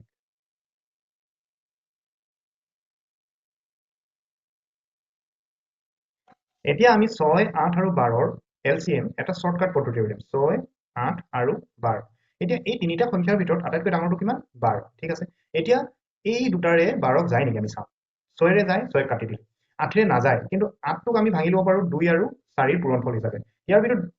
কোনটোৰে যাব 2 ৰেটো যায় বাৰু কিন্তু তাতকৈ বেছি কি হ'ব পাৰে যায় নেকি কিহেৰে যায় 4 ৰে যায় 4 ৰে গুচি যায় 12 4 ৰে গুচি গ'লে মানে কিন্তু বাকি থাকি গ'ল কি 2 কিন্তু দুইটা যদি লগাই দিও 8 ৰে নাযায় 4 ৰে গুচি গ'ল থাকিলে 2 এই 2 আৰু 12 আমি এতিয়া পূৰণ কৰি দিম তেতিয়া আমাৰ কিমান হৈ গ'ল লসাগু 24 আমি 24 লসাগু পাইছিলো নে পাইছিলো ঠিক আছে ক্লিয়াৰ হৈছে আৰু এটা এক্সাম্পল দি দিলে কনসেপ্টটো আৰু ক্লিয়াৰ হৈ যাব আৰু এটা এক্সাম্পল লৈ লওঁ শৰ্টকাটত আমি কেইটামান সংখ্যা লৈ লওঁ ৰেন্ডমলি 2 3 6 9 15 18 ইহঁতৰ লসাগু উলিয়াব লাগে এতিয়া একে পদ্ধতিৰে আমি আকৌ কৰো আটাইতকৈ ডাঙৰ কিমান 18 2 ৰে 18 যায় নে যায় কাটি দিলো 3 ৰে 18 যায় নে কাটি দিলো 6 ৰে 18 যায় নে কাটি দিলো 9 ৰে 18 যায় নে কাটি দিলো 15 ৰে যায় নে নাযায় নাযায় তো 15 ভাঙি দিম কেনেকৈ ভাঙিম 3 আৰু 5 এতিয়া 5 ৰে 18 যায় নে নাযায় তো যায় কোনেৰে 3 ৰে কাটি দিলো 15 18 3 ৰে গুচি যায় 3 কোটি কাটি দিলো বাকি থাকিল কি 5 আৰু 18 5 আৰু 18 পূৰণ কৰি দিও পাই গলো 90 তো 90 হৈ গ'ল আমাৰ কি লসাগু হয়নে বাৰু অতি সহজে আমি লসাগু উলিয়াব পাৰিছো গতিকে এই পদ্ধতিৰে লসাগু উলিয়ালে আমাৰ এমসিকিউ সমাধানৰ ক্ষেত্ৰত বহুত সময় বাচিব ঠিক আছে বন্ধুসকল এছচিএফ আৰু এলচিএম উলিওৱাৰ পদ্ধতি ইতিমধ্যে আমি শিকিলো এতিয়া এছচিএফ আৰু এলচিএমৰ মাজৰ কিবা সম্পৰ্ক আছে নেকি আৰু সেই সম্পৰ্কৰ পৰা আমি কেতিয়াবা এলচিএম আৰু এছচিএফ উলিয়াব পাৰো নেকি সেই পদ্ধতিটোকে মই শিকাবলৈ গৈ আছো ধৰি লোৱা হ'ল দুটা সংখ্যা এ আৰু বি দুটা সংখ্যাৰ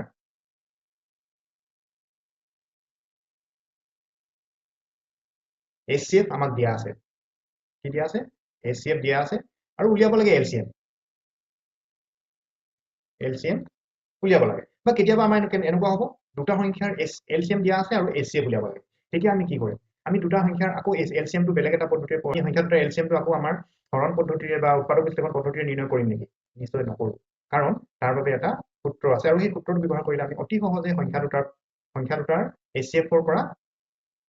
সংখ্যা দুটাৰ এছচিএফ আৰু সংখ্যা দুটা যদি দিয়া থাকে আমি তাৰ পৰা এলচিএমটো নিৰ্ণয় কৰিব পাৰিম আৰু সেই সূত্ৰটো কি মই দি দিছো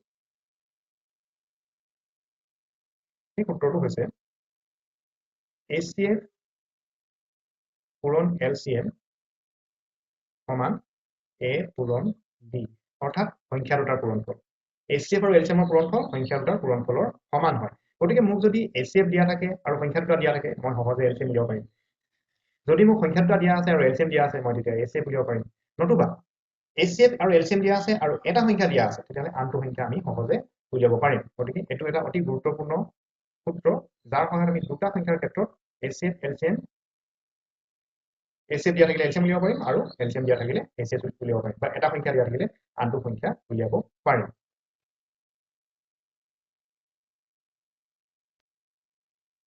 Let us discuss an example. Suppose দুটা সংখ্যাৰ HCF দিয়া আছে 12 LCM দিয়া আছে 240 1 নম্বৰ তাৰমানে এটা নম্বৰ দিয়া আছে 48 আমি উলিয়াব লাগে other number we need to find other number is equal to what তো মই এটা নাম্বাৰ ধৰি ললো a আৰু আনটো নাম্বাৰ মই ধৰি ললো b আমাৰ সূত্ৰটো কি আছিলে HCF into LCM is equal to a into b নহয় জানো এই সূত্ৰটোৰ পৰা আমি ধুনীয়াকৈ কি উলিয়াব পাৰিম b টো ধুনীয়াকৈ উলিয়াই দিব পাৰিম তো এই সূত্ৰটো যদি ব্যৱহাৰ কৰো b is equal to কি হ'ব b is equal to কি হ'ব HCF into LCM by a হৈ যাব নহয় জানো তো আমি লিখিম যিহেতু মানে since যিহেতু is equal to কি পাম আমি তেতিয়াহলে LCM into HCF by a গতিকে আমি সহজে কি কৰি দিব পাৰিম মানকেইটা বহাই দিলে আমাৰ উত্তৰটো ওলাই আহিব HCF কিমান LCM কিমান 240 LCM কিমান 240 আৰু HCF কিমান 12 বহাই দিলো আৰু a কিমান আমাৰ 48 এতিয়া আমি কি কৰিম 240 আৰু 12 পূৰণ কৰিম নেকি নিশ্চয় নকৰো আমি পূৰণ নকৰাকৈ কাটিম 12 ৰে 48 কেইবাৰ যাব 4 বাৰ যাব এতিয়া 4 ৰে 240 হৰণ কৰিম আমাৰ কিমান আহিব 4 6 গুণ 24 গতিকে 60 আহিব নহয়নে বাৰু সহজে আমি উত্তৰটো নাপালো নে একদম সহজে আমি উত্তৰটো পাই গলো গতিকে এই সূত্ৰটো ব্যৱহাৰ কৰি আমি LCM আৰু HCF দিয়া থাকিলে এটা সংখ্যা আৰু এটা সংখ্যা যদি দিয়া থাকে আনটো সংখ্যা সহজে উলিয়াব পাৰে গতিকে ইয়াৰ প্ৰেক্টিকেল এপ্লিকেশ্যন আমি আকৌ পাম এটো জাস্ট এটা সিম্পল এক্সাম্পল মই দিলো আমাৰ MCQ বোৰত আমি এইবোৰ কেনেদৰে কৰিব পাৰো আমি পিছলৈ আলোচনা কৰি এতিয়া আমি শিকিম ডিভিজিবিলিটি ৰুল বা বিভাজ্যতা কাৰ শিকিম প্ৰথমতে বিভাজ্যতা দুইৰে কোনটো সংখ্যাক বিভাজ্য হয় বা কোনো এটা সংখ্যা দুইৰে বিভাজ্য হয় নে নহয় আমি কেনেকৈ জানিম যদি কোনো এটা সংখ্যাৰ শেষ অংকটো যুগ্ম হয় শেষ অংক মানে কোনটো এককৰ অংকটো যদি যুগ্ম হয় তেন্তে তাক আমি কি বুলি ক'ব পাৰো দুইৰে হৰণ যায় বুলি ক'ব পাৰো আমি ইতিমধ্যে শিকি আহিছো যুগ্ম সংখ্যাৰ ক্ষেত্ৰত একক ঘৰৰ অংকটো আমি চাওঁ একক ঘৰৰ অংকটো যদি দুইৰে বিভাজ্য হয় তেন্তে বা যুগ্ম হয় তেন্তে আমি সংখ্যাটো কি বুলি ক'ব পাৰো গোটেই সংখ্যাটো দুইৰে বিভাজ্য হ'ব বুলি ক'ব পাৰো তেনেহলে আমাৰ কি হ'ব লাগিব এককৰ অংককেইটা কি হ'ব লাগিব এককৰ অংককেইটা হ'ব লাগিব একাকৰ অংককেইটা এইকেইটাৰ ভিতৰত হ'ব পাৰিব কোনটো কি হ'ব পাৰিব 0 হ'ব পাৰিব 2 হ'ব পাৰিব 4 হ'ব পাৰিব 6 হ'ব পাৰিব আৰু 8 হ'ব পাৰিব নহয়নে বাৰু এই কথাকেইটা মনত পৰিছেনে আমি ভিডিঅ'টো অলপ আগত এই কথাকেইটা আমি আলোচনা কৰি আহিছো গতিকে এককৰ ঘৰৰ অংককেইটা 0 2 6 4 8 হলেই যিমান ডাঙৰ সংখ্যা নহওক দুইৰে বিভাজ্য হয় বুলি আমি লগে লগে কৈ দিব পাৰিম ধৰি লওক ৰেন্ডমলি এটা সংখ্যা মই লৈ ললো 1 3 2 5 8 9 4 আকৌ লাষ্টত আছে 8 তো লাষ্টত কিমান আছে 8 এইটোৱে চাম এইফালে কি আছে মই নাচাওঁ এইটো কিমান ডাঙৰ সংখ্যা এইটো মই নাচাওঁ মই চাম যে শেষৰ ফালে অৰ্থাৎ একৰ ঘৰত কি আছে 8 আছে গতিকে ই দুইৰে বিভাজ্য হ'ব নহয়নে বাৰু যদি ইয়াত বোলে আৰু এটা পিছফালে সংখ্যা এটা লাগি আছে 0 শূন্যটো দুইৰে বিভাজ্য হয় এইটো হয় যুগ্ম হয় শূন্যটো দুইৰে বিভাজ্য হয় গতিকে এই গোটেইটো দুইৰে বিভাজ্য হ'ব নহয়নে বাৰু কিন্তু বোলে 9 আছিলে 9 যদি থাকে 9টো একক ঘৰত 9 থাকিলে দুইৰে বিভাজ্য হয় জানো ইয়াৰ মাজত পৰিছে জানো নাই পৰা তেতিয়া কিন্তু দুইৰে বিভাজ্য নহব গতিকে এই কথাখিনি আমি মন কৰিব লাগে মাত্ৰ যে এককৰ ঘৰত কি আছে এককৰ ঘৰত যদি 0 2 6 4 আৰু 8 যদি থাকে মানে এইকেইটাৰ কোনোবা এটা যদি থাকে তেতিয়া কি দুইৰে বিভাজ্য হ'ব ওকে ভেৰি ইজি তিনি বিভাজ্যতা আমি কিদৰে নিৰ্ণয় কৰোঁ ইয়াত দেখিছো যে অংকসমূহৰ যোগফল 3ৰ দ্বাৰা বিভাজ্য হ'ব লাগিব মানেনো কি চাই লওঁ সেইটো মানেনো কি মই ধৰি লওঁ এটা সংখ্যা লৈ ললো 3 6 3 আমি জানো এইটো 3ৰে বিভাজ্য হয় কাৰণ 3ৰে যায় 6কো 3ৰে যায় 3কো 3ৰে যায় গতিকে এইটো 3ৰে বিভাজ্য হ'ব আমি জানোৱেই কিন্তু এই ৰুলটো কেনেদৰে কাম কৰে এইটোকে চাওঁ ইয়াৰ মতে আমি কি কৰিব লাগে অংককেইটা যোগ কৰি চাব লাগে 3 যোগ 6 যোগ 3 কৰি চাওঁ 3 যোগ 6 9 9 3 12 এতিয়া 12টো 3ৰে বিভাজ্য হয়নে নহয় 12টো 3ৰে বিভাজ্য হয় তাৰমানে যোগফলটো 3ৰে বিভাজ্য হ'ল ৰুলটো খাটিছে আৰু তেতিয়া গোটেই সংখ্যাটো 3ৰে বিভাজ্য হ'ব বুলি কৈছে তাৰমানে এই ৰুলটো সত্যাপিত হ'ল নে নহ'ল বাৰু হৈছে নহয় জানো এতিয়া আমি আৰু এটা ৰেন্ডম সংখ্যা লৈ লওঁ আৰু আমি চেক কৰিম যে ইয়াত 3ৰে বিভাজ্য হয় নে নহয় যিকোনো এটা সংখ্যা 5 6 7 9 3ৰে বিভাজ্য হয় নহয় কেনেকৈ চেক কৰিম আমি ইয়াত যোগ কৰি চাম 5 যোগ 6 যোগ 7 যোগ 9 5 6 11 11 7 18 18 9 27 আই 27 হোৱাৰ লগে লগে আমি কি পালো 27টো 3ৰ বিভাজ্য সংখ্যা হয়নে নহয় হয় মই ৰেন্ডমলি লৈছিলো কিন্তু কোইনসিডেন্টলি 27 পাই গলো গতিকে 5 6 7 9 এটো 3ৰে বিভাজ্য সংখ্যা নহয়নে বাৰু কিন্তু এই 5 6 7 9 সংখ্যাটো 5 6 7 9 নহয় ইয়াৰ লগত যদি আৰু এটা 1 থাকিলেহেঁতেন তেতিয়াহ'লে আমি যোগফল কিমান পালোহেঁতেন 28 পালোহেঁতেন 28টো 3ৰে বিভাজ্য হয়নে নহয় গতিকে এই 5 6 7 9 1টো তেতিয়া 3ৰে বিভাজ্য নহ'ব ঠিক আছে কথাটো ক্লিয়াৰ হৈছেনে 3ৰে বিভাজ্য হ'বলৈ হ'লে এই অংককেইটাৰ যোগফলটো 3ৰে বিভাজ্য হ'ব লাগে আদাৰৱাইজ 3ৰে বিভাজ্য নহ'ব ক্লিয়াৰ ওকে 5ৰে বিভাজ্যতা কোনো এটা সংখ্যা 5ৰে বিভাজ্য হয় নে নহয় আমি কেনেকৈ জানিম ভেৰি সিম্পল 5ৰে বিভাজ্য হ'বলৈ হ'লে শেষত 0 বা 5 হ'ব লাগিব এটা সংখ্যা 1 3 4 5 লাষ্টত কিমান আছে 5 চকু মুদি কৈ দিয়া 5ৰে বিভাজ্য হ'ব কৰিও চোৱা 5ৰে বিভাজ্য হ'বই তুমি হৰণ কৰি চাব পাৰা হৰণ কৰি চোৱা 5ৰে যায় নে নাযায় চাওঁ আমি চেক কৰো 5ৰে কিমান যাব ইয়াত 5 2 গুণ 10 নহয়নে বাৰু কিমান আহিলে 3 4 34 হ'ল 5 6 গুণ 30 হ'ল নহয়নে বাৰু আহিলে 4 2 5 45 5 9 গুণ 45 মিলিলে নে বাৰু হয় গতিকে 5 এৰে বিভাজ্য হ'বই লাষ্টৰ ফালে যদি 5 থাকে 5 এৰে বিভাজ্য হ'বই এটা নেক্সট ঠিক আছে 5 থাকোতে 5 এৰে বিভাজ্য বুলি কৈ দিলো শূন্য থাকিলে বা কি হয় নহয় জানো শূন্য থাকিলে কি হয় চাওঁচোন 2 3 4 শূন্য দ্যাট ইজ ঠিক মইতো কৈছো যে শূন্য আছে গতিকে 5 এৰে বিভাজ্য হ'বই খাটা চেক কৰি চাওঁ 5 এৰে 5 4 গুণ 20 5 6 গুণ 30 5 7 গুণ 40 মিলি গ'ল নে মিলি গ'ল গতিকে শূন্য বা 5 থাকিলে 5 এৰে বিভাজ্য 5 ৰ বিভাজ্যতা কাৰেক্ট ক্লিয়াৰ হৈ গ'ল ডিভিজিবিলিটি অফ 9 কোনো সংখ্যা 9 ৰে বিভাজ্য হয়নে নহয় এইটো 3 ৰ বিভাজ্যৰ দৰেই একেই 9 ৰে বিভাজ্য হ'লে অংকসমূহৰ যোগফল 9 ৰ দ্বাৰা বিভাজ্য হ'ব লাগিব অংকসমূহৰ যোগফল কিহে বিভাজ্য হ'ব লাগিব 9 ৰ দ্বাৰা বিভাজ্য হ'ব লাগিব বুলি কৈছে চাওঁচোন বাৰু আমি 9 ৰে বিভাজ্য বুলি জনা সংখ্যা এটাকে টেষ্ট কৰি চাওঁ আমি জানো যে 9 ধেমালি কৰিছো 9999 এই 9999 আমি জানো যে 9 ৰে বিভাজ্য হয় কাৰণ গোটেইখিনিতে 9 আছে 9 গুণ 9 9 গুণ 9 9 গুণ 9 9 গুণ 9 9 ৰে বিভাজ্য হয় কিন্তু মই চেক কৰি চাওঁ মই কোৱা কথাটো সত্য হয় নে নহয় যোগফলটো 9 ৰ বিভাজ্য হয় নে নহয় এই ক্ষেত্ৰত কৰি চাওঁ 9 যোগ 9 যোগ 9 যোগ 9 ঠিক আছে 9 যোগ 9 যোগ 9 যোগ 9 কিমান পালো 4 9 কিমান হ'ল 36 36 টো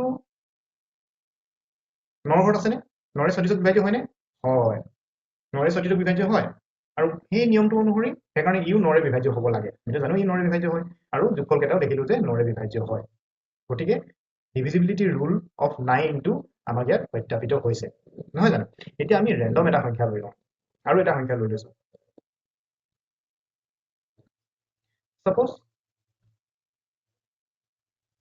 1890 এটা সংখ্যা লৈ লৈছো চেক কৰি চাওঁ 1 যোগ 8 যোগ 9 যোগ 0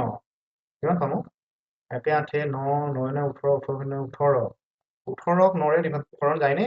যায় গতিকে আমাৰ ৰুল অনুসৰি ইয়াকো 9 ৰে হৰণ যায় এতিয়া আমি চাওঁচোন 9 ৰে সঁচাকৈ হৰণ যায় নে নাযায় সত্যাপন কৰি চাওঁ কিহে হৰণ কৰিব লাগে 9 ৰে ছুটি নিয়ম কৰিছো 9 2 গুণ 18 9 1 গুণ 9 আৰু এইটো 9 0 গুণ 0 210 মিলি গ'ল হয় নহয় গতিকে 9 ৰে বিভাজ্য হৈছে তাৰমানে আমাৰ ৰুলটো একদম পাৰফেক্ট মিলিছে নহয়নে বাৰু so this is how we can check whether the number is divisible by 9 or not সংখ্যাটো 9 ৰে হৰণ যায় নে নাযায় আমি এইদৰে চেক কৰিব পাৰিম so divisibility of 9 is clear I suppose বন্ধুসকল আমি এতিয়া চেক কৰিম divisibility of 11 divisibility rule of 11 এতিয়া 11ৰ বিভাজ্যতা আমি পৰীক্ষা কৰিব লাগে 11ৰ বিভাজ্যতা আমি কিদৰে পৰীক্ষা কৰিব পাৰিম এটা ৰুল আছে বিকল্প অংকৰ পাৰ্থক্য অৰ্থাৎ sum of the alternate digits difference of the sum of the alternate digits alternate digit বোৰৰ যেটো যোগফল সিহঁতৰ পাৰ্থক্যটো 11 ৰে বিভাজ্য হ'ব লাগে আছে বিকল্প অংকৰ পাৰ্থক্য 11 ৰে বিভাজ্য হ'ব লাগে তেতিয়া কি হয় সংখ্যাটো 11 ৰে হৰণ যায় আমি এটা উদাহৰণ লৈ লওঁ তেতিয়া বেছি ক্লিয়াৰ হ'ব কথাটো এটা সাপোজ a number 220550 এইটো এটা সংখ্যা মই লৈ লৈছো এতিয়া মই চেক কৰিব লাগে এই সংখ্যাটো 11 ৰে হৰণ যাব নে নাযাব তো এই সংখ্যাটোত অল্টাৰনেট ডিজিট কি আছে মই এটা চাই লওঁ প্ৰথমতে 1 নম্বৰ 3 নম্বৰ 5 নম্বৰ 1 2 3 4 5 6টা সংখ্যা আছে তো মই প্ৰথম অল্টাৰনেট ডিজিট কেইটা কোন কেইটা হ'ব 1 নম্বৰ 3 নম্বৰ আৰু 5 নম্বৰ এটা অল্টাৰনেট ডিজিট হ'ব 1 নম্বৰ 3 নম্বৰ 5 নম্বৰ যোগ কৰি কি পাওঁ চাওঁ কি আছে ইয়াত 2 যোগ 0 যোগ 5 আছে প্ৰথম অল্টাৰনেট ডিজিট কেইটা যোগ কৰিবলৈ মই কিমান পালো 7 পালো নেক্সট অল্টাৰনেট ডিজিট কেইটা মই যোগ কৰি চাওঁ 2 যোগ 5 7 7 যোগ 0 7 একেটাও মই 7 পালোগৈ এতিয়া ইহঁতৰ পাৰ্থক্যটো মই চাব লাগে বুলি কৈছো নহয় পাৰ্থক্যটো মই কিমান পালো 0 0 11 ৰে হৰণ যায় নে নাযায় নিশ্চয় 11 ৰে হৰণ যায় গতিকে এই ৰুলটো অনুসৰি এই সংখ্যাটো 11 ৰে হৰণ যাব লাগে নহয়নে বাৰু এতিয়া মই চেক কৰি চাওঁ এই 11 ৰে যায় নে নাযায় সঁচাকৈ 11 ৰে যায় নে নাযায় যদি যায় আমাৰ ৰুলটো কাম কৰিছে আমি এই ৰুলটো ব্যৱহাৰ কৰি 11 বিভাজ্যতাটো পৰীক্ষা কৰিব পাৰিম তেতিয়াহ'লে 11 আমি কৰি চাওঁ 2 2 0 5 5 0 আচ্ছা 11 2 গুণ 22 বুজি গ'ল হয়নে 0 নানামে 5 নমাই দিওঁ 0 নমাইছো ইয়াত একেটা ঘৰতে মই কিমান নমালো একেবাৰতে মই এটা দুটা নমালোৱে গতিকে এটা 0 বহিব নেক্সট ইয়াকো নমাই দিয়াৰ লগে লগে আৰু এটা 0 আহিব নহয় জানো আৰু এটা 0 আহিব তো কেইবাৰ যাব 11 5 গুণ 55 তো থাকিলে কি 0 11 0 গুণ 0 সো মিলি গ'ল নহয়নে বাৰু 11 ৰে হৰণ গুচি গ'ল তাৰ মানে কিয় আমি ক'ব পাৰো যে বিকল্প অংকৰ পাৰ্থক্য 11 ৰে হৰণ যোৱাৰ কাৰণে গোটেই সংখ্যাটোকে 11 ৰে হৰণ গ'ল নহয় জানো few more examples we can check যাতে আমাৰ এই কথাখিনি ক্লিয়াৰ হয় আৰু এটা এক্সাম্পল আমি চাই লওঁ এটা মই মহাৰি দিওঁ 220 সংখ্যাটো 11 ৰে বিভাজ্য হয় আমি সহজে জানো এটা 220 টোক চেক কৰি লওঁচোন অল্টাৰনেট ডিজিট কি আছে 1 নম্বৰ আৰু 3 নম্বৰ যোগ কৰিটো 2 যোগ 0 সমান 2 আৰু ইয়াতো অকল এটাই আছে নেক্সট অল্টাৰনেট বুলি ক'বলৈ তো 2 আছে 2 আৰু 2 পাৰ্থক্য আকৌ 0 গতিকে ইয়াক 11 ৰে হৰণ যাব লাগে চেক কৰি চাওঁ 11 2 গুণ 22 11 0 গুণ 0 গতিকে 20 বাৰ গ'ল 11 ৰে গতিকে 11 ডিভাইড হ'ল নে নহ'ল হ'ল so divisibility rule of 11 is like that okay very interesting and easy go to the next one স্থানীয় মান মানে কি সংখ্যাৰ স্থান অনুসৰি মান তাৰমানে আমাৰ অসমীয়াত এটা কথা আছে নহয় স্থান এৰিলে মান হেৰাই ইয়াৰো সেই একেই স্থানটো যদি সলনি কৰে এই সংখ্যাৰ মানো সলনি হয় মই এতিয়া এটা এক্সাম্পল দি দিছো ভেৰি ইণ্টাৰেষ্টিং নহয় নে মানুহৰ জীৱনৰ লগত সংখ্যাৰ কথা আহি পৰিছে চাওঁ এটা সাপোজ 4 5 6 3 9 ইয়াত মই 6 সংখ্যাটোৰ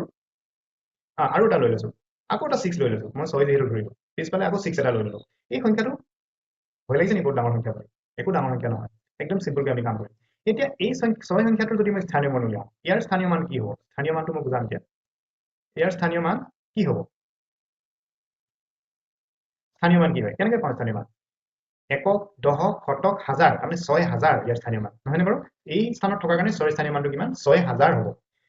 একক দশক শতক হাজাৰ হোৱাৰ কাৰণে 6000 বা সিম্পলি আমি এইটো কথা ক'ব পাৰো কাৰ স্থানীয় মান উলিয়াব লাগে 6 পিছফালে কেইটা ডিজিট আছে 3টা এই 3টা স্থান শূন্য বহাই দিওঁ আমাৰ স্থানীয় মান পাই গ'লো সংখ্যাৰে এনেকৈ লিখিলো বা যদি এনেকৈ লিখিব নিবিচাৰো আমি ইয়াক 6000 বুলিও লিখিব পাৰো এটি অলসো স্থানীয় মান কাৰ স্থানীয় মান হ'ব এইটো 6 ৰ স্থানীয় মান হয়নে কিন্তু এইটো স্থানত থকাৰ কাৰণে 6 ৰ স্থানীয় মান 6000 হ'ব আৰু এইটো স্থানত থকাৰ কাৰণে ইয়াৰ স্থানীয় মান কিমান হ'ব ইয়াৰ স্থানীয় মান মাত্ৰ 6 হয় 6 একক নহয় নে বাৰু ই এককৰ স্থানত আছে 6 এগুণহে হ'ব ইয়াত 6 এগুণ গতিকে 6 একক গতিকে ইয়াৰ স্থানীয় মান মাত্ৰ 6 গতিকে স্থান অনুসৰি 6 মান বেলেগ বেলেগ হ'ল নহয় নে বাৰু সেয়া তাকে কৈছো মই স্থান এৰিলে মান হেৰাই বুলি ইয়াকে কোৱা হয় গণিতৰ ক্ষেত্ৰত এইটো খাটে 6 যদি এইটো স্থানতে থাকিলেহেঁতেন ইয়াৰ 6000 হ'লহেঁতেন এইটো স্থানত অহাৰ কাৰণে ইয়াৰ মানটো কিমান হৈ গ'ল মাত্ৰ 6 হৈ গ'ল নহয় নে বাৰু so this is how we can find out the স্থানীয় মান আমি এইদৰে উলিয়াব পাৰো ঠিক আছে এতিয়া আমি ইয়াত থকা গোটেই ডিজিট কেইটাৰে যদি স্থানীয় মানখিনি উলিয়াও কি পাম চাওঁচোন লেটস চেক কি পাম গোটেই ডিজিটখিনি স্থানীয় মান এবাৰ উলিয়াবলৈ ট্ৰাই কৰোঁ আৰু সেই স্থানীয় মানটোৰ যোগফল হিচাপে আমি প্ৰকাশ কৰি চাওঁ যাৰ স্থানীয় মান উলিয়াম তাক লিখি দিওঁ আৰু বাকী সোঁফালে থকা গোটেই স্থানকেইটা মই শূন্যৰে পূৰ কৰি দিম 1 2 3 4 5 পাঁচটা শূন্য লিখি দিম 1 2 3 4 5 তাৰ স্থানীয় মান পালো এইটো 4 ৰ স্থানীয় মান পালো ৰাইট নেক্সট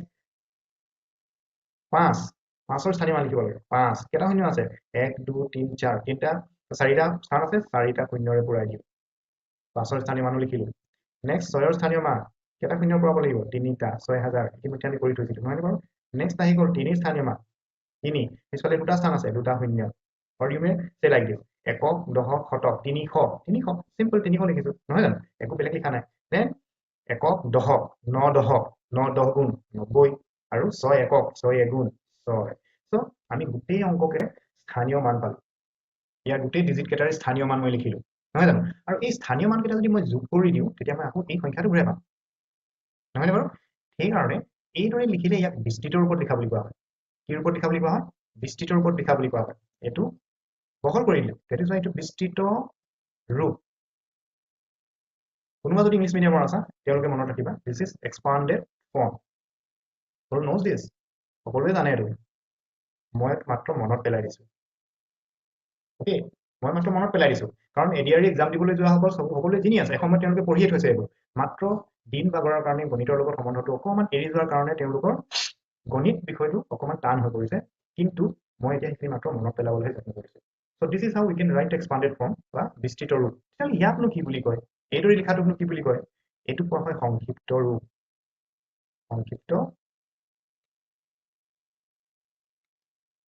ৰূপ ওকে so এইটো আসলে স্থানীয় মানৰ কথা লগতে মই এইকেইটা এক্সট্ৰাকে দি দিলো বিস্তৃত ৰূপ আৰু সংক্ষিপ্ত ৰূপৰ কথাটো ওকে লেটস প্ৰসিড নেক্সট আহিলে ফেচ ভ্যালু বা মুখ্য মান কি ফেচ ভ্যালু বা মুখ্য মান হৈছে সংখ্যা এটাৰ নিজস্ব মান সংখ্যাটোত থকা অংকটোৰ নিজস্ব মান 6 4 3 2 বুলি মই এটা সংখ্যা এটা ললো ইয়াত অংক কি আছে 4 6 3 2 আৰু এই যে ফেচ ভ্যালু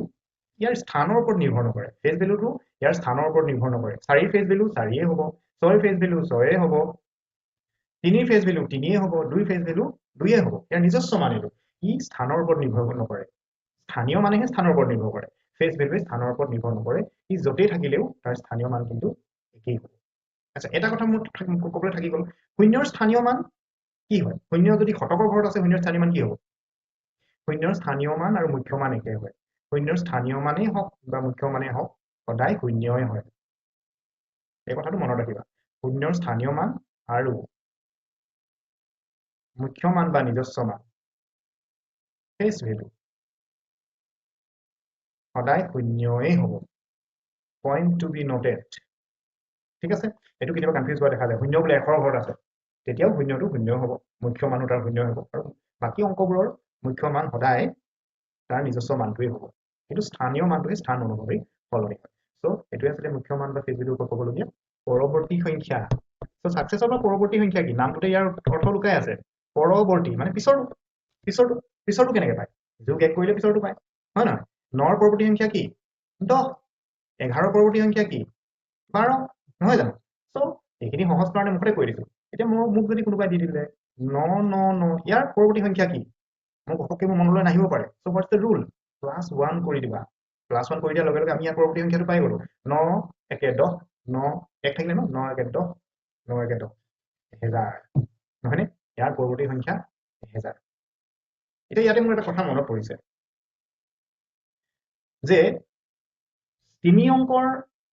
আটাইতকৈ ডাঙৰ সংখ্যাটোৰ লগত এক এটা যোগ কৰিলে কিমান অংকৰ আটাইতকৈ সৰু সংখ্যা হ'ব বুলি কেতিয়াবা প্ৰশ্ন এটা দি দিব পাৰে এইটো ক্লাছ 5তে আহে প্ৰশ্নটো এনেকুৱা 3 অংকৰ আটাইতকৈ ডাঙৰ সংখ্যাটোৰ লগত এক এটা যোগ কৰিলে কিমান অংকৰ আটাইতকৈ সৰু সংখ্যা পোৱা যাব এতিয়া 1000টো কোনোবা এটা অংকৰ আটাইতকৈ সৰু সংখ্যা নহয় নে বাৰু 4 অংকৰ আটাইতকৈ সৰু সংখ্যা হয় নে নহয় 1000 তেতিয়াহ'লে তাৰ উত্তৰটো কি হ'ব 4 অংকৰ আটাইতকৈ সৰু সংখ্যাটো পালো নহয় জানো এনেকুৱা ধৰণৰ কেতিয়াবা ট্ৰিকি কুৱেশ্যন কেতিয়াবা দি দিয়ে সো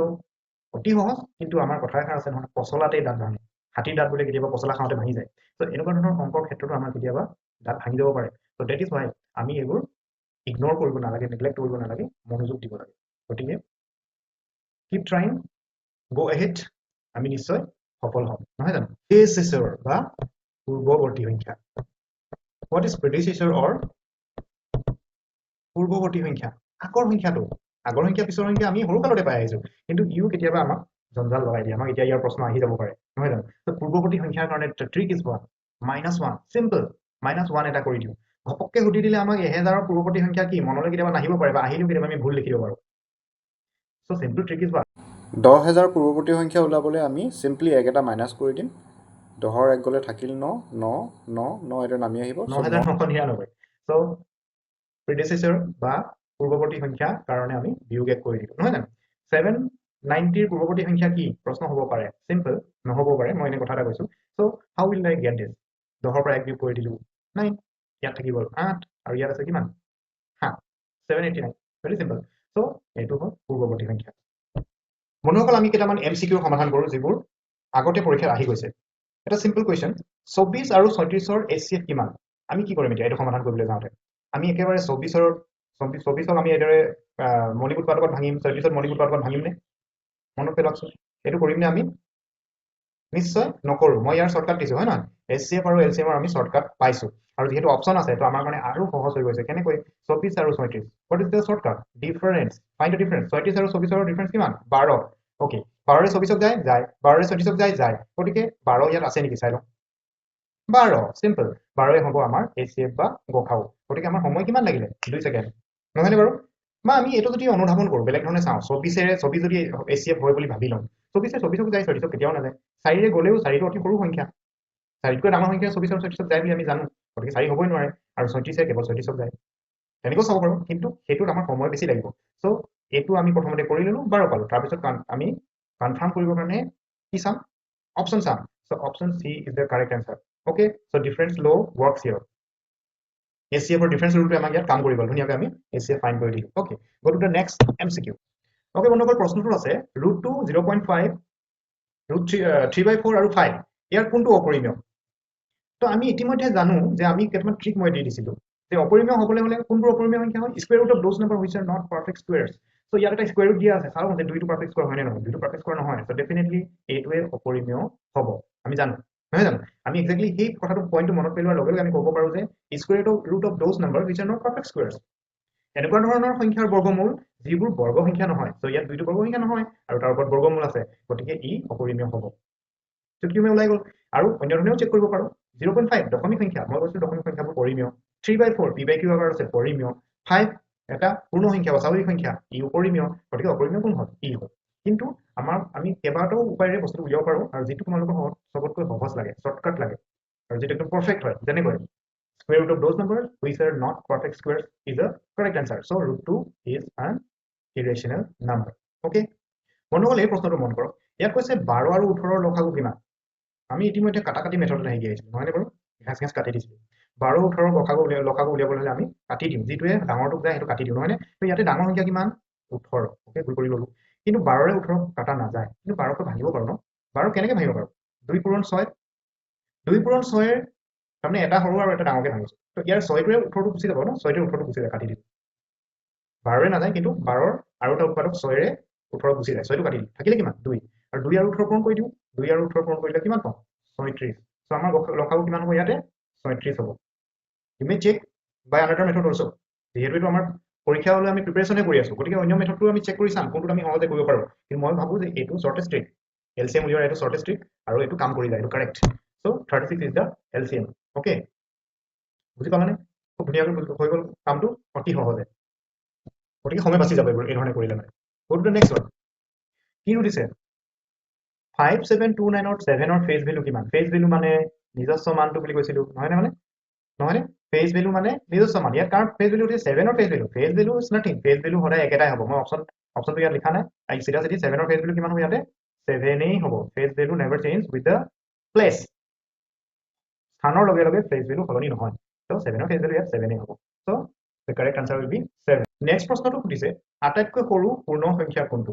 তো পূৰ্ণ সংখ্যা ক'ৰ পৰা আৰম্ভ হয় শূন্যৰ পৰা আৰম্ভ হয় আটাইতকৈ সৰু পূৰ্ণ সংখ্যা আমি শূন্য বুলি জানো নহয় জানো তো শূন্য হ'ল আটাইতকৈ সৰু পূৰ্ণ সংখ্যা এটো একেবাৰে to the point answer directly আমি দিব পাৰো যেহেতু আমি পূৰ্ণ সংখ্যা কনসেপ্ট আমাৰ ক্লিয়াৰ আছে 0 is the smallest whole number okay বন্ধুসকল নতুন টপিক আৰু নতুন শ্বৰ্টকাট ট্ৰিকেৰে পুনৰ লগ পোৱাৰ প্ৰতিশ্ৰুতি আজিলৈ সামৰিছোঁ ধন্যবাদ